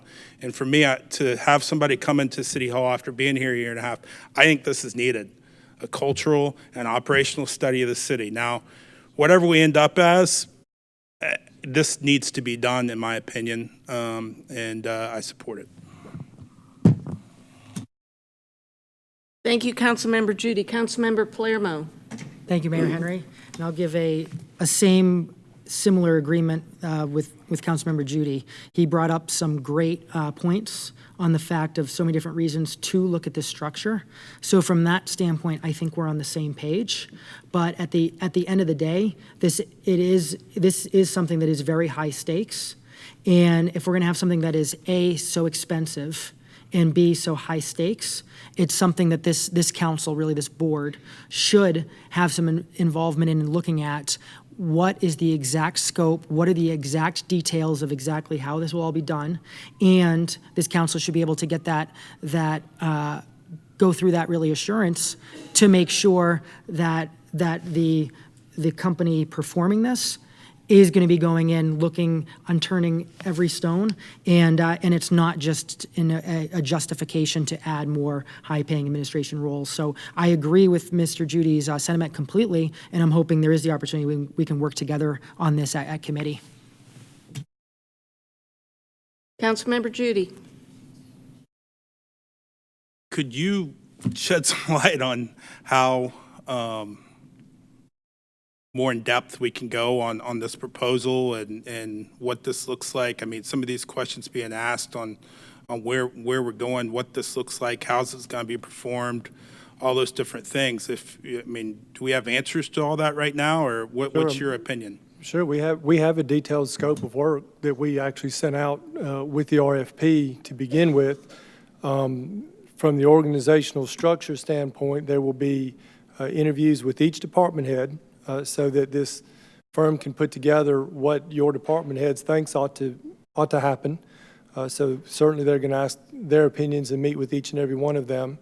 They're going to be looking at some of our managers, division managers, maybe not every division manager, but I think they're going to go down to the division manager pretty much across the board, asking them what they're seeing in their day-to-day, because as you go down that chain, you're getting that much closer to the work. So you're not just talking about the ideas at the top. So they will have contact with department heads and division managers. They will go out and look at comparable cities. That was asked specifically in the scope of work. Councilmember Judy, for the reason that you just said, there's some cities out there that I think do a lot of good stuff, and I wonder, well, how in the world do you do it? How are you set up to do that? I don't know if we're set up that way or not. I don't know what it's going to tell us either. I don't know of any high-paid administration people that we're going to add. We may reorg some of that, and we may move some people around, which I think is what the initiative was in 19 and in 20, in looking at some of our folks within administration, but trying to reorg administration, which is what it is. The scope will also look from a cultural standpoint. We'll talk with every single employee in the city of Roswell. There will be a survey that will go out that will ask employees what kind of roadblocks are they running into, how do they communicate, what are the lines of communications, how do they work with other departments, what information do they share with those other departments, so that we can get a cultural glimpse of how we're set up and then how that affects how we do our work each day. So that's why it's considered an organizational and cultural analysis. It's not only how we're set up, but it has to do with what do we see each day, how are we working together each day. So that's pretty in-depth analysis. They'll come back with the report when it's all said and done. We'll have a deliverable in our hand that will talk about what the organization looks like, what their recommendations might be, and how that will affect our workload and ultimately our efficiencies, I think. Could you answer who the committee was that chose the RFP? It was myself, Jim Harner, and our purchasing director, Greg Anderson. Thank you. Mr. Fisher, can you tell me, is there any reason why you can't share that scope of work with this body? No, I absolutely can. We don't, normally that's not something we put in the items, but we have that. Well, I So, think because certainly. we have questions about the scope and the deliverables, I'll just throw this out there that it might be a great idea if staff would share that with us, because there obviously is some easiness with that, and defer this until the next council meeting. I'm just throwing it out there. So. We can. We don't, normally we just go through the purchasing process, and that's part of it. We put the scope together. We go through a committee. And I'm not asking for this body to review the purchasing. Sure. I'm just asking if we can look at the scope. And Mr. Davidson, is there any legal reason why we can't look at the scope on a project? No, that's fine. Yeah. As long as you're not interfering with the actual procurement process. Well, no, and that would not be my Until the end. intention, so. Additional questions from council before I open it up to the public? Councilmember Zapata. Thank you, Mayor. And also, I want to remind that we have an HR division, human resources division with a HR manager. So we have our own, human resources department inside City Hall. If you want to compare with other cities, not every city has their own department for human resources with a person, a professional on human resources with experience on HR. So on top of that, besides having a very capable head of departments, we have our own human resources division with a manager that I'm totally confident that between HR department and giving to every single head of departments the independence to do their own analysis of the department, they will come with great advice and ideas to this mayor and council. Thank you, Councilmember Zapata. Additional comments from council before I open it up? Is there anyone in the public that, yes, ma'am, please come forward.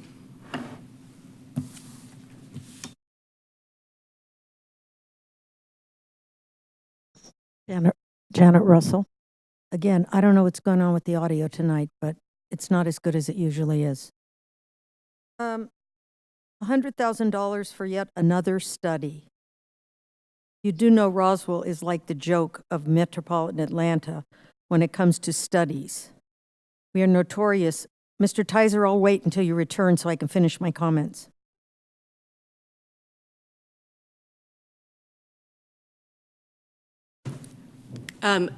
I will note for the record that Councilmember Tizer is leaving the dais, and I will also note when he comes back in the room for the record.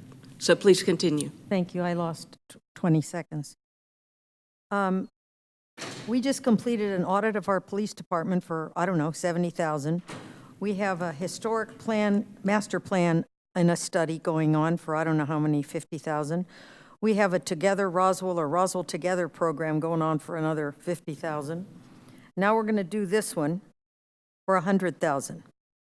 Do we really need another study that we can put in a drawer? Mr. Fisher mentioned some great questions that they would throw out to different department heads.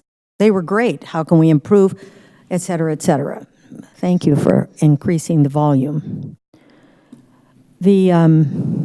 If we can ask all those questions, why do we need an intermediary to do it for us for $100,000?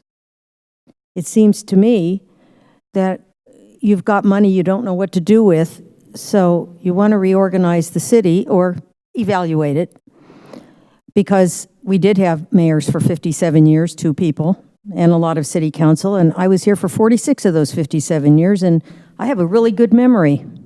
So if you need any historical perspectives, feel free to ask me. But I think you're just wasting money again. I don't think we need to do this. A few years ago, there was a proposal at this council, none of you were present except Mr. Davidson, to see if we paid our city employees enough money, you know, compared to everybody. And I don't know, the study cost another $40,000, $50,000. And I remember Miss Love was sitting at the counter, and I said, you know, all you have to do is hand every city employee an index card and ask them to write their zip code on it.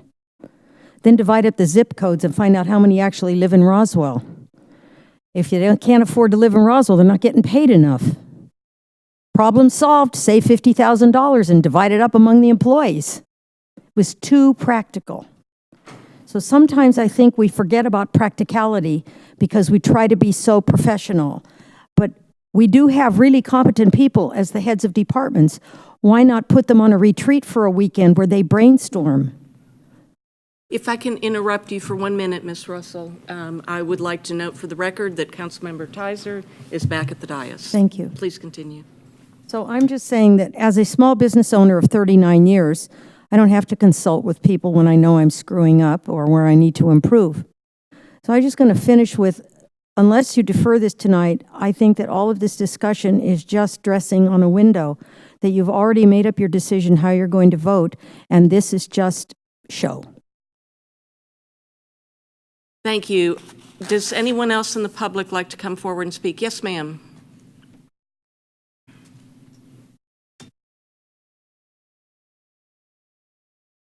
Meg McClanahan, 145 Roswell Farm Circle. I just wanted to ask if the scope includes elected officials and like city staff, paid city staff, or if it's just paid city staff and not elected officials. Mr. Fisher? Does not include elected officials. They won't be looking at how we're set up or organized from an elected standpoint. It's only paid staff. Thank you. Additional comments from the public? Seeing no one else come forward, I'll bring it back to council. Yes, Councilmember Palermo. Thank you, Mayor Henry. First off, I want to say I actually support Councilman Tiser's right to use the restroom, as we all have that right up here. So I want to stand up for Mr. Tiser on that. And then separately, I want to bring up, it sounds like, Mayor, you brought up a good point. I think without a doubt, this council needs to review the scope before approving $100,000. So although Councilmember Zapata has brought up some overall concerns, and I certainly share a lot of those concerns, my hope is there'll be a motion to defer until the August 12th mayor and council meeting, which I believe will at least give this council more of an opportunity to decide if there are opportunities for cost reduction or if the scope is really meeting the needs of this council. Thank you, Councilmember Palermo. Councilmember Judy. So there's a reason that big organizations go outside for consultation, and that when you have people internally asking the questions, people are less likely to give the answers for fear of reprisal. And in your opinion, is that the reason you go outside to an outside expert? It's to be able to, yes, it's to be able to aggregate the information all together from a non-biased party, yes. Correct. Thank you. Thank you, Councilmember Judy. Additional comments from council? Do we have a motion? Thank you, Mayor. So, well, definitely not having a clear scope and deliverables of this project. Seems like this council is asking to have more details on the scope and deliverables. I don't think it's responsible for me to make a motion to approve something that we don't even understand very well the details on. You know, when you go and buy something, you just not buy something, hopefully it's going to work. You know, when you buy a car, you go check it out, see if this is what you're looking for, and then you buy the car. So, you know, giving it, you know, responsible approach, approving something that we don't have full information or details on deliverables and scope, I cannot make a motion to approve this as it is now. So now, you know, I heard that, you know, there might be a consensus to move this, defer this item to either a mayor and council meeting or a committee meeting for further discussion and learning more about the details. So I don't know if committee meeting or mayor and council meeting will be an option for this council or any preference for this council to defer this item to. Councilmember Zapata, are you not going to make a motion? Well, I'm trying to see if this council has any preference between committee meeting or mayor and council meeting. So if we can have a little It looks like exchange we've got a of lot of opinions. So down here, we'll start with Councilmember Wilsey. You know, I would just like to point out that this was presented at a committee meeting 2 weeks ago, and we all had a chance to ask questions of Mr. Fisher and ask for additional information. So personally, I'm a little upset that we are asking for additional information today when it was on that agenda and it has been on this agenda for the last 2 weeks. So if you want additional information, I'd like for you to be very explicit in what that information is and what it will take for you to make an informed decision. Because I believe that I can, based on what the overall goals and the objectives of this study are as they are presented in this proposal and as we heard in committee on July 9th. Thank you. Councilmember Wilsey, I would like to point out that that was not a unanimous vote to bring this forward to council. I, for one, did not vote to bring it forward because I needed more information that was not provided at that committee meeting. Councilmember Palermo. Thank you, Mayor Henry. So I also voted against this at the committee meeting. Certainly felt it was not ready to discuss such a large expense at a council meeting. And I would find it very concerning if anyone on this council was ready to move this forward when what we saw 3 phases, each one consisting of 1 sentence. And that's a $100,000 investment of taxpayer money. So I feel we all owe our residents, all owe our taxpayers a really much more thorough review and discussion of this. And with that, because I do feel it is a long conversation, I agree with the council member's point that staff should have brought the scope, should have brought this level of detail to the committee meeting for review. That did not happen.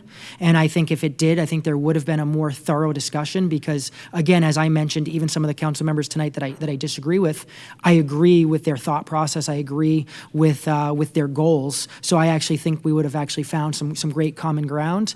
And that is going to be a longer discussion. And for that reason, I actually think it makes sense for Councilmember Zapata asked what makes sense from a council meeting standpoint or a committee meeting standpoint, and I think this will be a long discussion. I think it's a long discussion that instead of happening on the dais up here, it should be happening in the committee room on Tuesday, August 13th, and it will give the opportunity for every single council member to go through showing either they fully 100% think this is the absolute right scope, or seeing, all right, here's some opportunities for price reduction, and thinking about, this is where I'll love to bounce off ideas from and hear from different council members on how can we ensure that we are really working on our fiduciary responsibility to make sure that this is going to be a review that absolutely does come back with a completely unbiased viewpoint on how we can have the best city structure possible. Thank you, Councilmember Palermo. Councilmember Judy. So I've got 2 questions. So if we defer this tonight, we've already chosen this company, correct? No, not from a contractual standpoint, not till after you approve it. Okay. They are the lead company that we're talking with, but nothing's final until you approve it. Okay. With that being said, I would bring this back to a council meeting and not a committee meeting, and that's the only thing I could support as far as getting the scope analysis in the meantime to bring this back. But other than that, I could not support it going back to committee. I think it needs to come to council. Thank you, Councilmember Judy. Additional comments? Yes, Councilmember Zapata. Great. I got some great feedback on my question. I appreciate that. And then, for me, the mayor and council meeting is not just a mere formality for rubber stamping on items. I feel a fiduciary responsibility.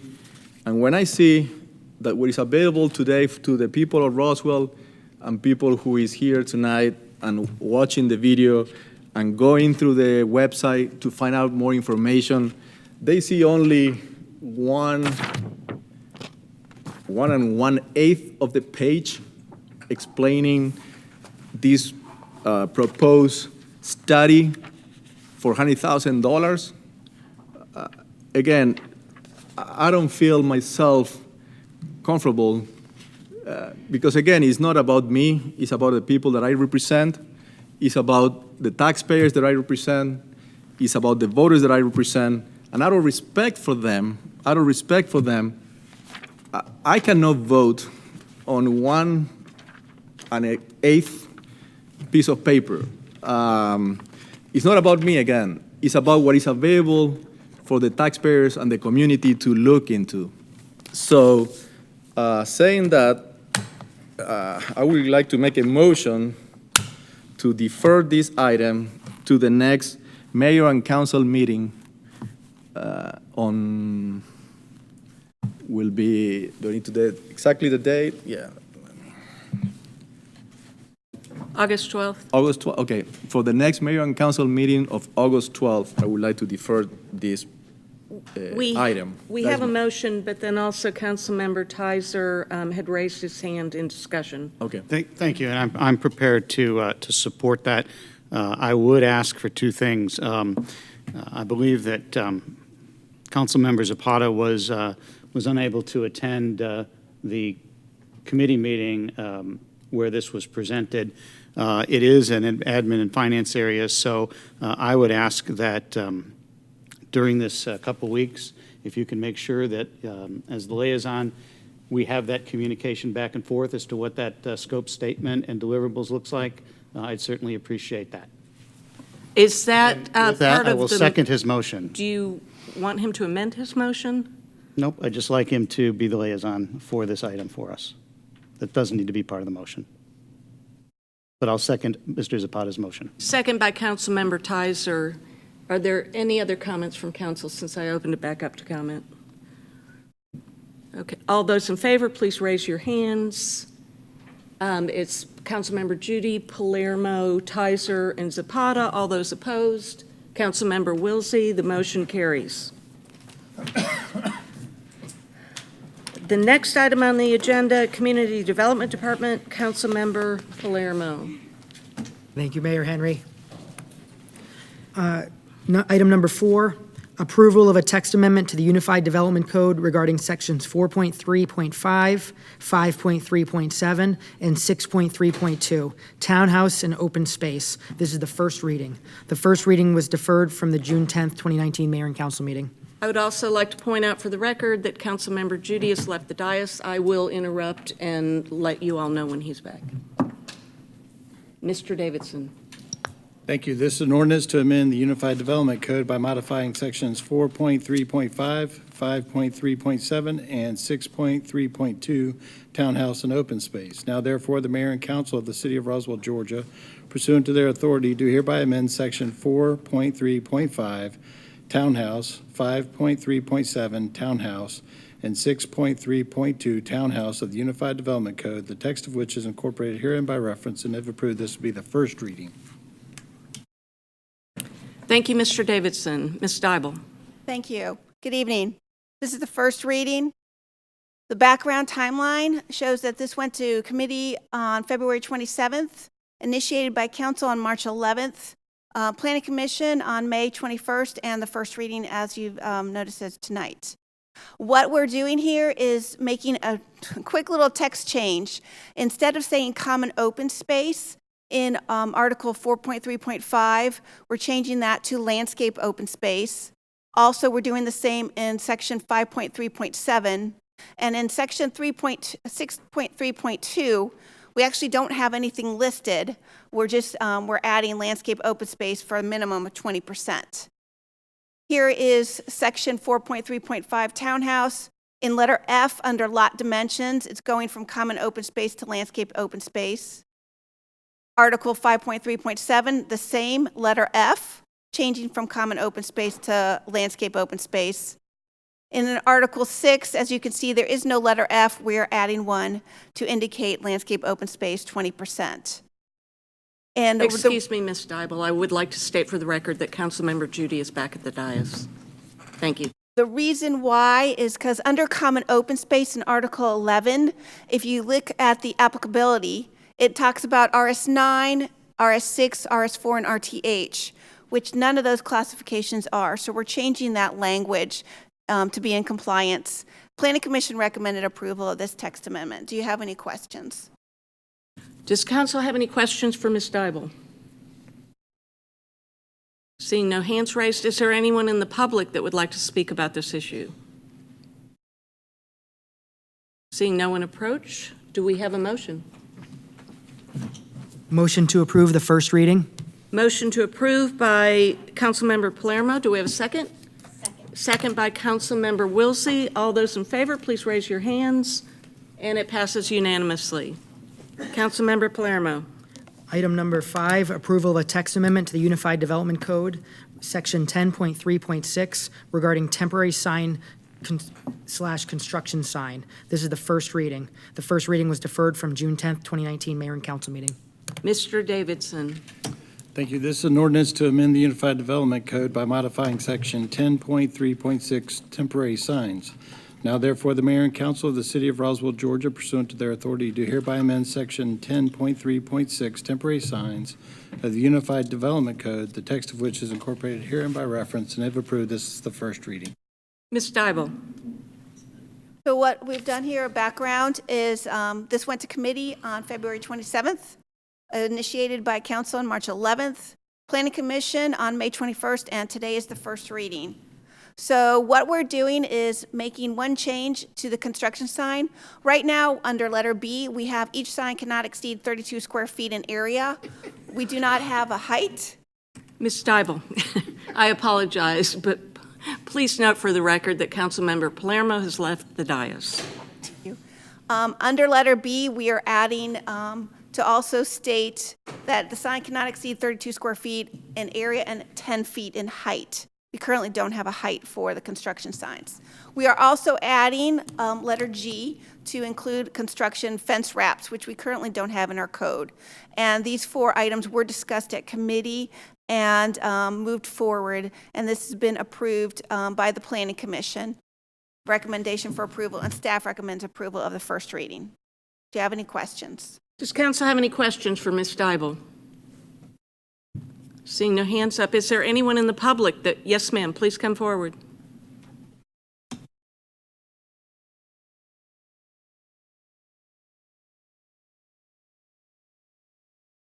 Russell, I didn't think I was going to be talking about this.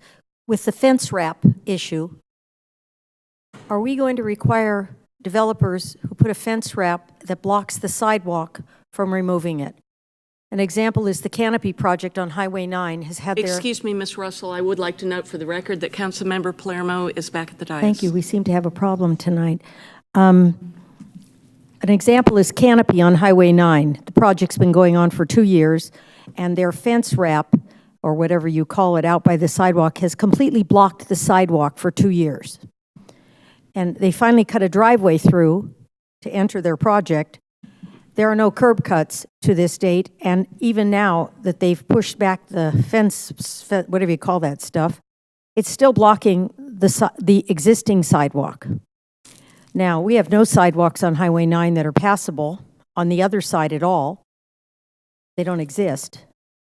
So are we not going to require that the fence wrap not block pedestrian access? Because what's the point of, if they're going to be given, carte blanche, and it's called screw the resident, we can't get by. This has been going on for 2 years. I've been to RDOT, we've walked it. Oh, they're going to fix it. They never fix it. Unless it's part of the ordinance and we make it quite clear that they cannot block pedestrian access, then I don't approve of this change. And we've got a perfect example right on Highway 9 at the Canopy project. Thank you, Ms. Russell. I would like to point out that we've got 2 separate issues here. One is the placement of the fence, and one is what is on the fence. What we're dealing with tonight is what is actually physically on the fence, not the placement, correct? So that is not something that we are dealing with this evening, the placement of a fence. This just mandates what signage can be put on the fence wrapping. And when I say that, you all see the construction wraps that go up because they put the darkening cloth on it so to kind of shield your view from the construction, and then they put their company logos on it and various other things. Their architects, their company logos, whoever's contracting with them. So that regulates what signage goes on the fence. That's correct. Okay. Thank you, Ms. Dybel. We can have code enforcement. We'll go have them take a look at that and make sure everybody's in compliance. Thank you, Ms. Dybel. Are there additional questions from the public? Seeing no one come forward, additional comments from council? Do we have a motion? Motion to approve the first reading. Motion to approve by Councilmember Palermo. Do I have a second? Second by Councilmember Wilsey. All those in favor, please raise your hands. And it passes unanimously. Thank you. Item number 6, approval of a text amendment to the Unified Development Code, Section 12.1, tree protection. This is the first reading. The first reading was deferred from the June 10th, 2019 Mayor and Council meeting. Mr. Davidson. Thank you. This is an ordinance to amend the Unified Development Code, Section 12.1, tree protection, to clarify when tree protection surveys, tree protection plans, and tree removal applications are required to be submitted, and to define the process for evaluating penalties for unpermitted removal of specimen trees. Now therefore, the mayor and council of the city of Roswell, Georgia, pursuant to their authority, do hereby amend the Unified Development Code, the text of which is incorporated herein by reference, and have approved this to be the first reading. Mrs. Brownberg. Thank you. Another quick background. This was presented at committee in March 27th, initiated by Mayor and Council at the April 8th meeting, was reviewed by Planning Commission on May 21st, and of course tonight is the first reading. As a reminder, the tree protection ordinance is applicable and required by all developments in the city of Roswell that want to remove a tree over 3 inches. In this particular case, what we're looking at is a particular item in here which refers to tree protection surveys and plans. There is a written justification requirement for removal of specimen trees. The clarifications we would like to add to the text amendment is to bring that forward in reference earlier in the ordinance in order to make it very clear that anything that requires review under Article 13 is required to submit this justification in writing. As a reminder, what review under Article 13 includes is any legislative review, which is rezonings, conditional use permits, concurrent variances, as well as plats. Anything that goes to the Design Review Board, the Historic Preservation Commission, and then once it gets to land disturbance permit or either administrative or a full variance would also require the same review. Whichever application they come in with first is when they be required to submit that written justification. One of the things we have asked to add after working with legal department on code enforcement issues is calculating penalties for removal of specimen trees without a permit. The current language basically says that your tree needs to still be standing so that you can measure it. So obviously if the trees have been removed, that's a bit of a challenge for us. So what we have done is created a series of things that we can start to look at. Is there a survey that actually documents the size before they were removed? If there's no survey, then we'll be measuring any tree stumps that may be available. If those have been removed, then we're going to be assuming an average based on tree canopy. We can calculate the number of trees. And then if there's no arborist report that's provided, which usually may accompany the survey, we are going to consider them to be in fair or better condition, which would classify them as specimen. This would allow us to then use the penalty calculation of $1,000 per density unit to generate that penalty for removal of the specimen trees without a proper permit before the tree removal was taken place. Another item that's being addressed in this is that there is a paragraph at the very end that was inadvertently, when the UDC was initially created, placed under variances and appeals as paragraph C. It's actually paragraph C of tree removal. And so this is just a correction to move it up into the correct placement on the page. Planning Commission did recommend approval. Staff recommends approval, and I'm happy to answer any questions you may have. Questions from council? I would like to also share right now a good news story, which during the Great Recession, our community development staff kind of pared down staffing, as we do in those situations, and our landscape architect served as the arborist as well as the landscape architect. Because we have had great growth and development in the city of Roswell, we will be adding that position back in for the arborist. So I think that you all will see a lot of great things as far as protecting our tree canopy, and in addition to the improvements to our code. So additional comments from council? Is there anyone in the public? Yes, ma'am, please come forward.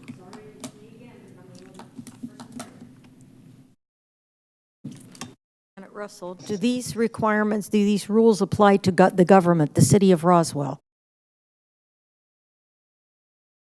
Mr. You know they apply to Davidson. private developers, but do they apply to the government, the city of Roswell?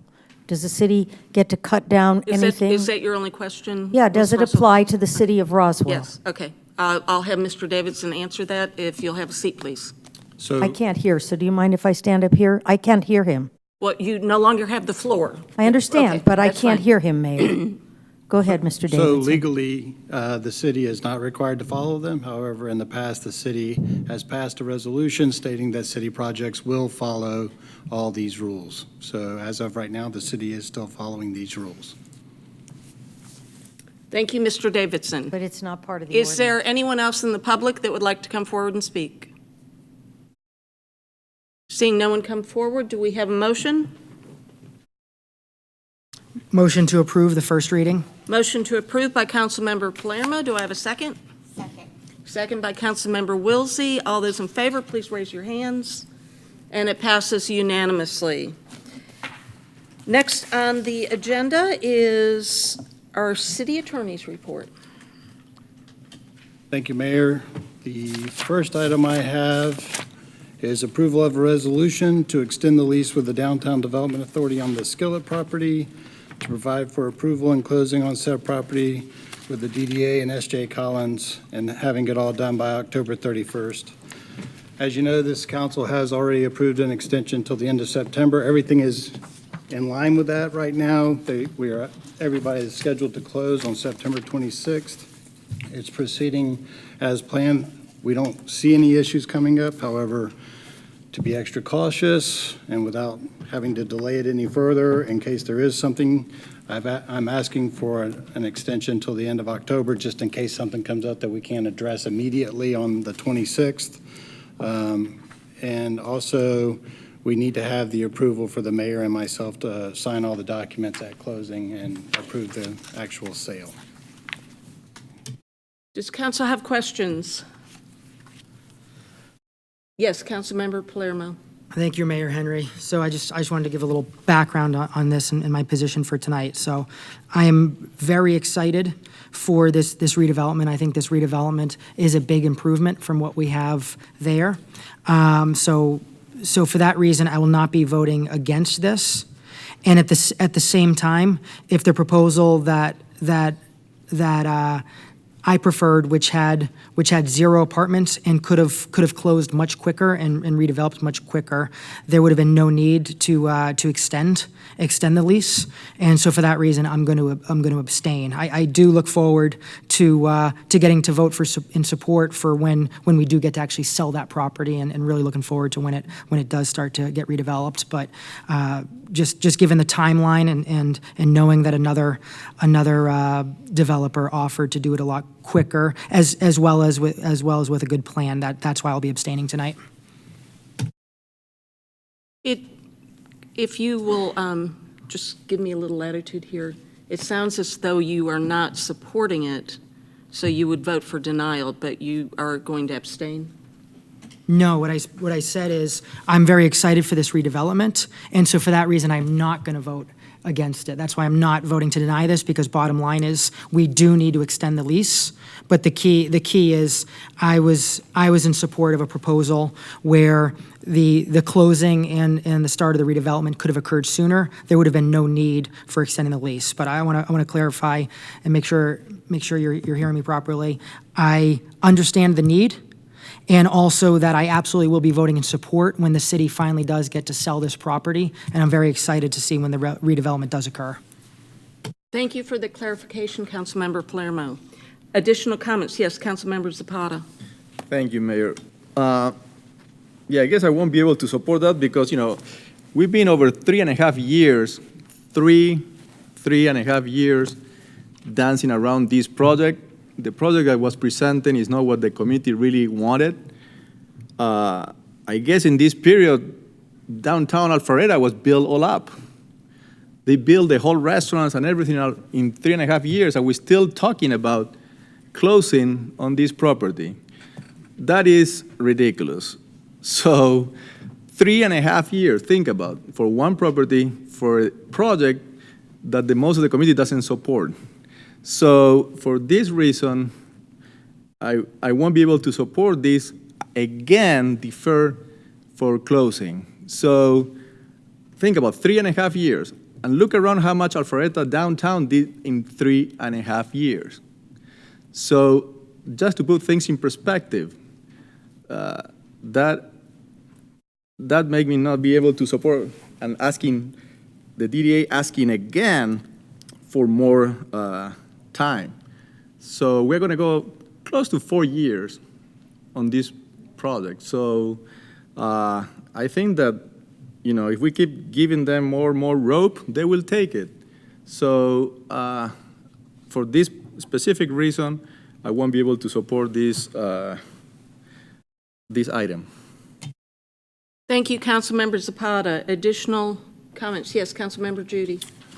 So here we go again with the majority of the citizens or community did not support this. And that's just not a true statement. I can't say the majority supported or they didn't, because I didn't have a vote on that. So I think that's not right. I've been on council for 1.5 years, not 4, and I'm very sure that we're going to get this done in the next couple months. So it'll be before my 2-year mark. So I'm very proud of that, and I think it's going to be a catalytic place for our city and downtown. Thank you, Councilmember Judy. Councilmember Wilsey. Yes, I'd just like to clarify the statement about the downtown Alpharetta being built in 4.5 or 3.5 years. I think that is a process that has been going on for 10 years or more. The city was able to buy the property and has master planned and has worked very hard to develop that. So I just wanted to clarify that detail. Thank you. Councilmember Tizer? Just waiting for you to ask. Councilmember Judy? I was just going to say motion to approve. I didn't call for a motion, but Sorry. we're still in get moving. discussion. So Sorry. are there further discussions? Is there, did I call for public comment? No. Is there anyone in the public that would like to come forward and speak? Seeing no one approach, do we have a motion? Motion to approve. Motion to approve by Councilmember Tizer. Do Second. we have a second? Second. Second by Councilmember Judy. All those in favor, please raise your hands. And we have Tizer, Wilsey, and Judy. All those opposed? Councilmember Zapata, and for the record, Councilmember Palermo is abstaining. The motion carries. The next item, Mr. Davidson. Thank you, Mayor. The second item I have is an approval to amend the option agreement with the Downtown Development Authority for the Mimosa Street property. Basically, what this modification will do is to add to the legal description the small triangle piece that Jackie is showing right there. It ties into our other property. It is basically the alleyway. We are maintaining the access through that. The hotel property needs that as the entrance basically to their parking garage, which we will get the 50 new spaces. And that's really the only change that this modification will do to the option to purchase.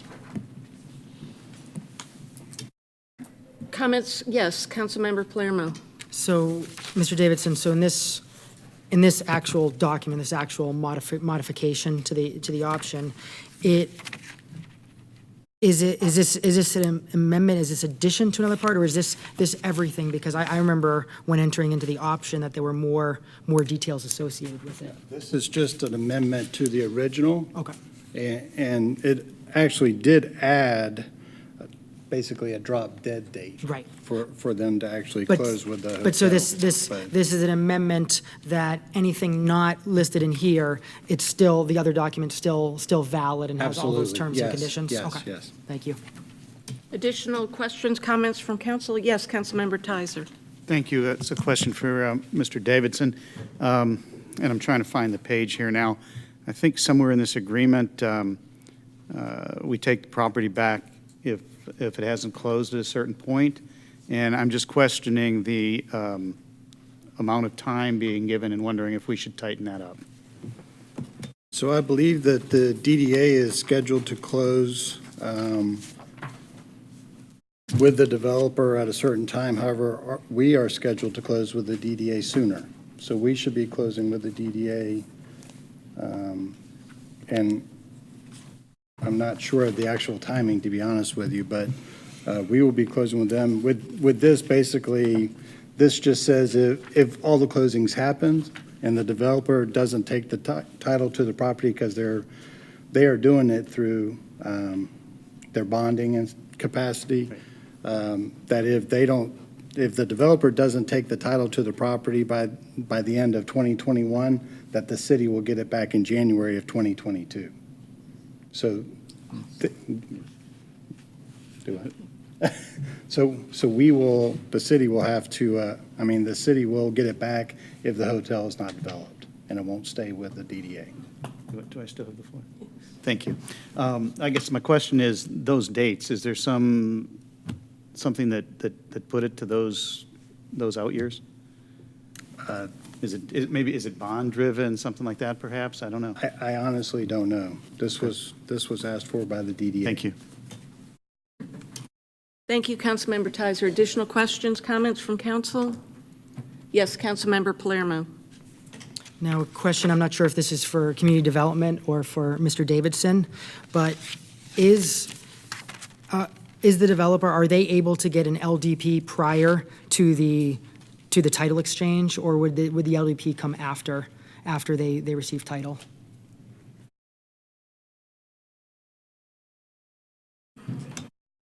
And basically, the reason I'm asking is similar to Mr. Tizer's questions. I guess I'm just a little surprised to see such a far out end date. They're phasing the construction of this, so there's going to be several LDPs.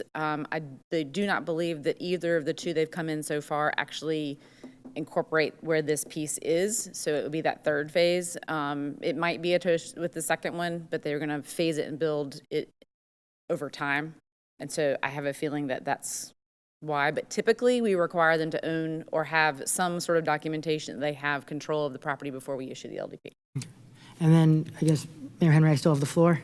Yes. So, and while Lenore's still right here, could we get an update on just, has there been, how many LDPs have been issued so far there? Has there been first or second? None? None to date, no, sir. So they have submitted for two, phase one, which would include the construction of the building that's at the corner of Magnolia and Mimosa, which is where the Wells Fargo will move to. And then they've applied for phase 2A, I believe is what they were calling it, which is basically the foundation and parking garage bottom area, because of how deep they have to excavate for the remainder of the hotel component of it.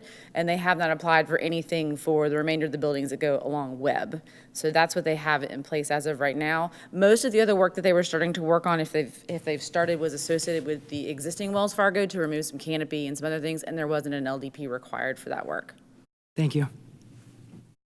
Additional questions from council? Is there anyone in the public that would like to come forward and speak?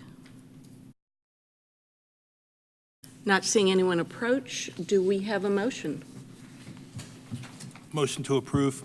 Motion to approve by Councilmember Judy. Do I have a second? Second. Second by Councilmember Wilsey. All those in favor, please raise your hands. And it passes unanimously. Mr. Davidson, you're on a roll.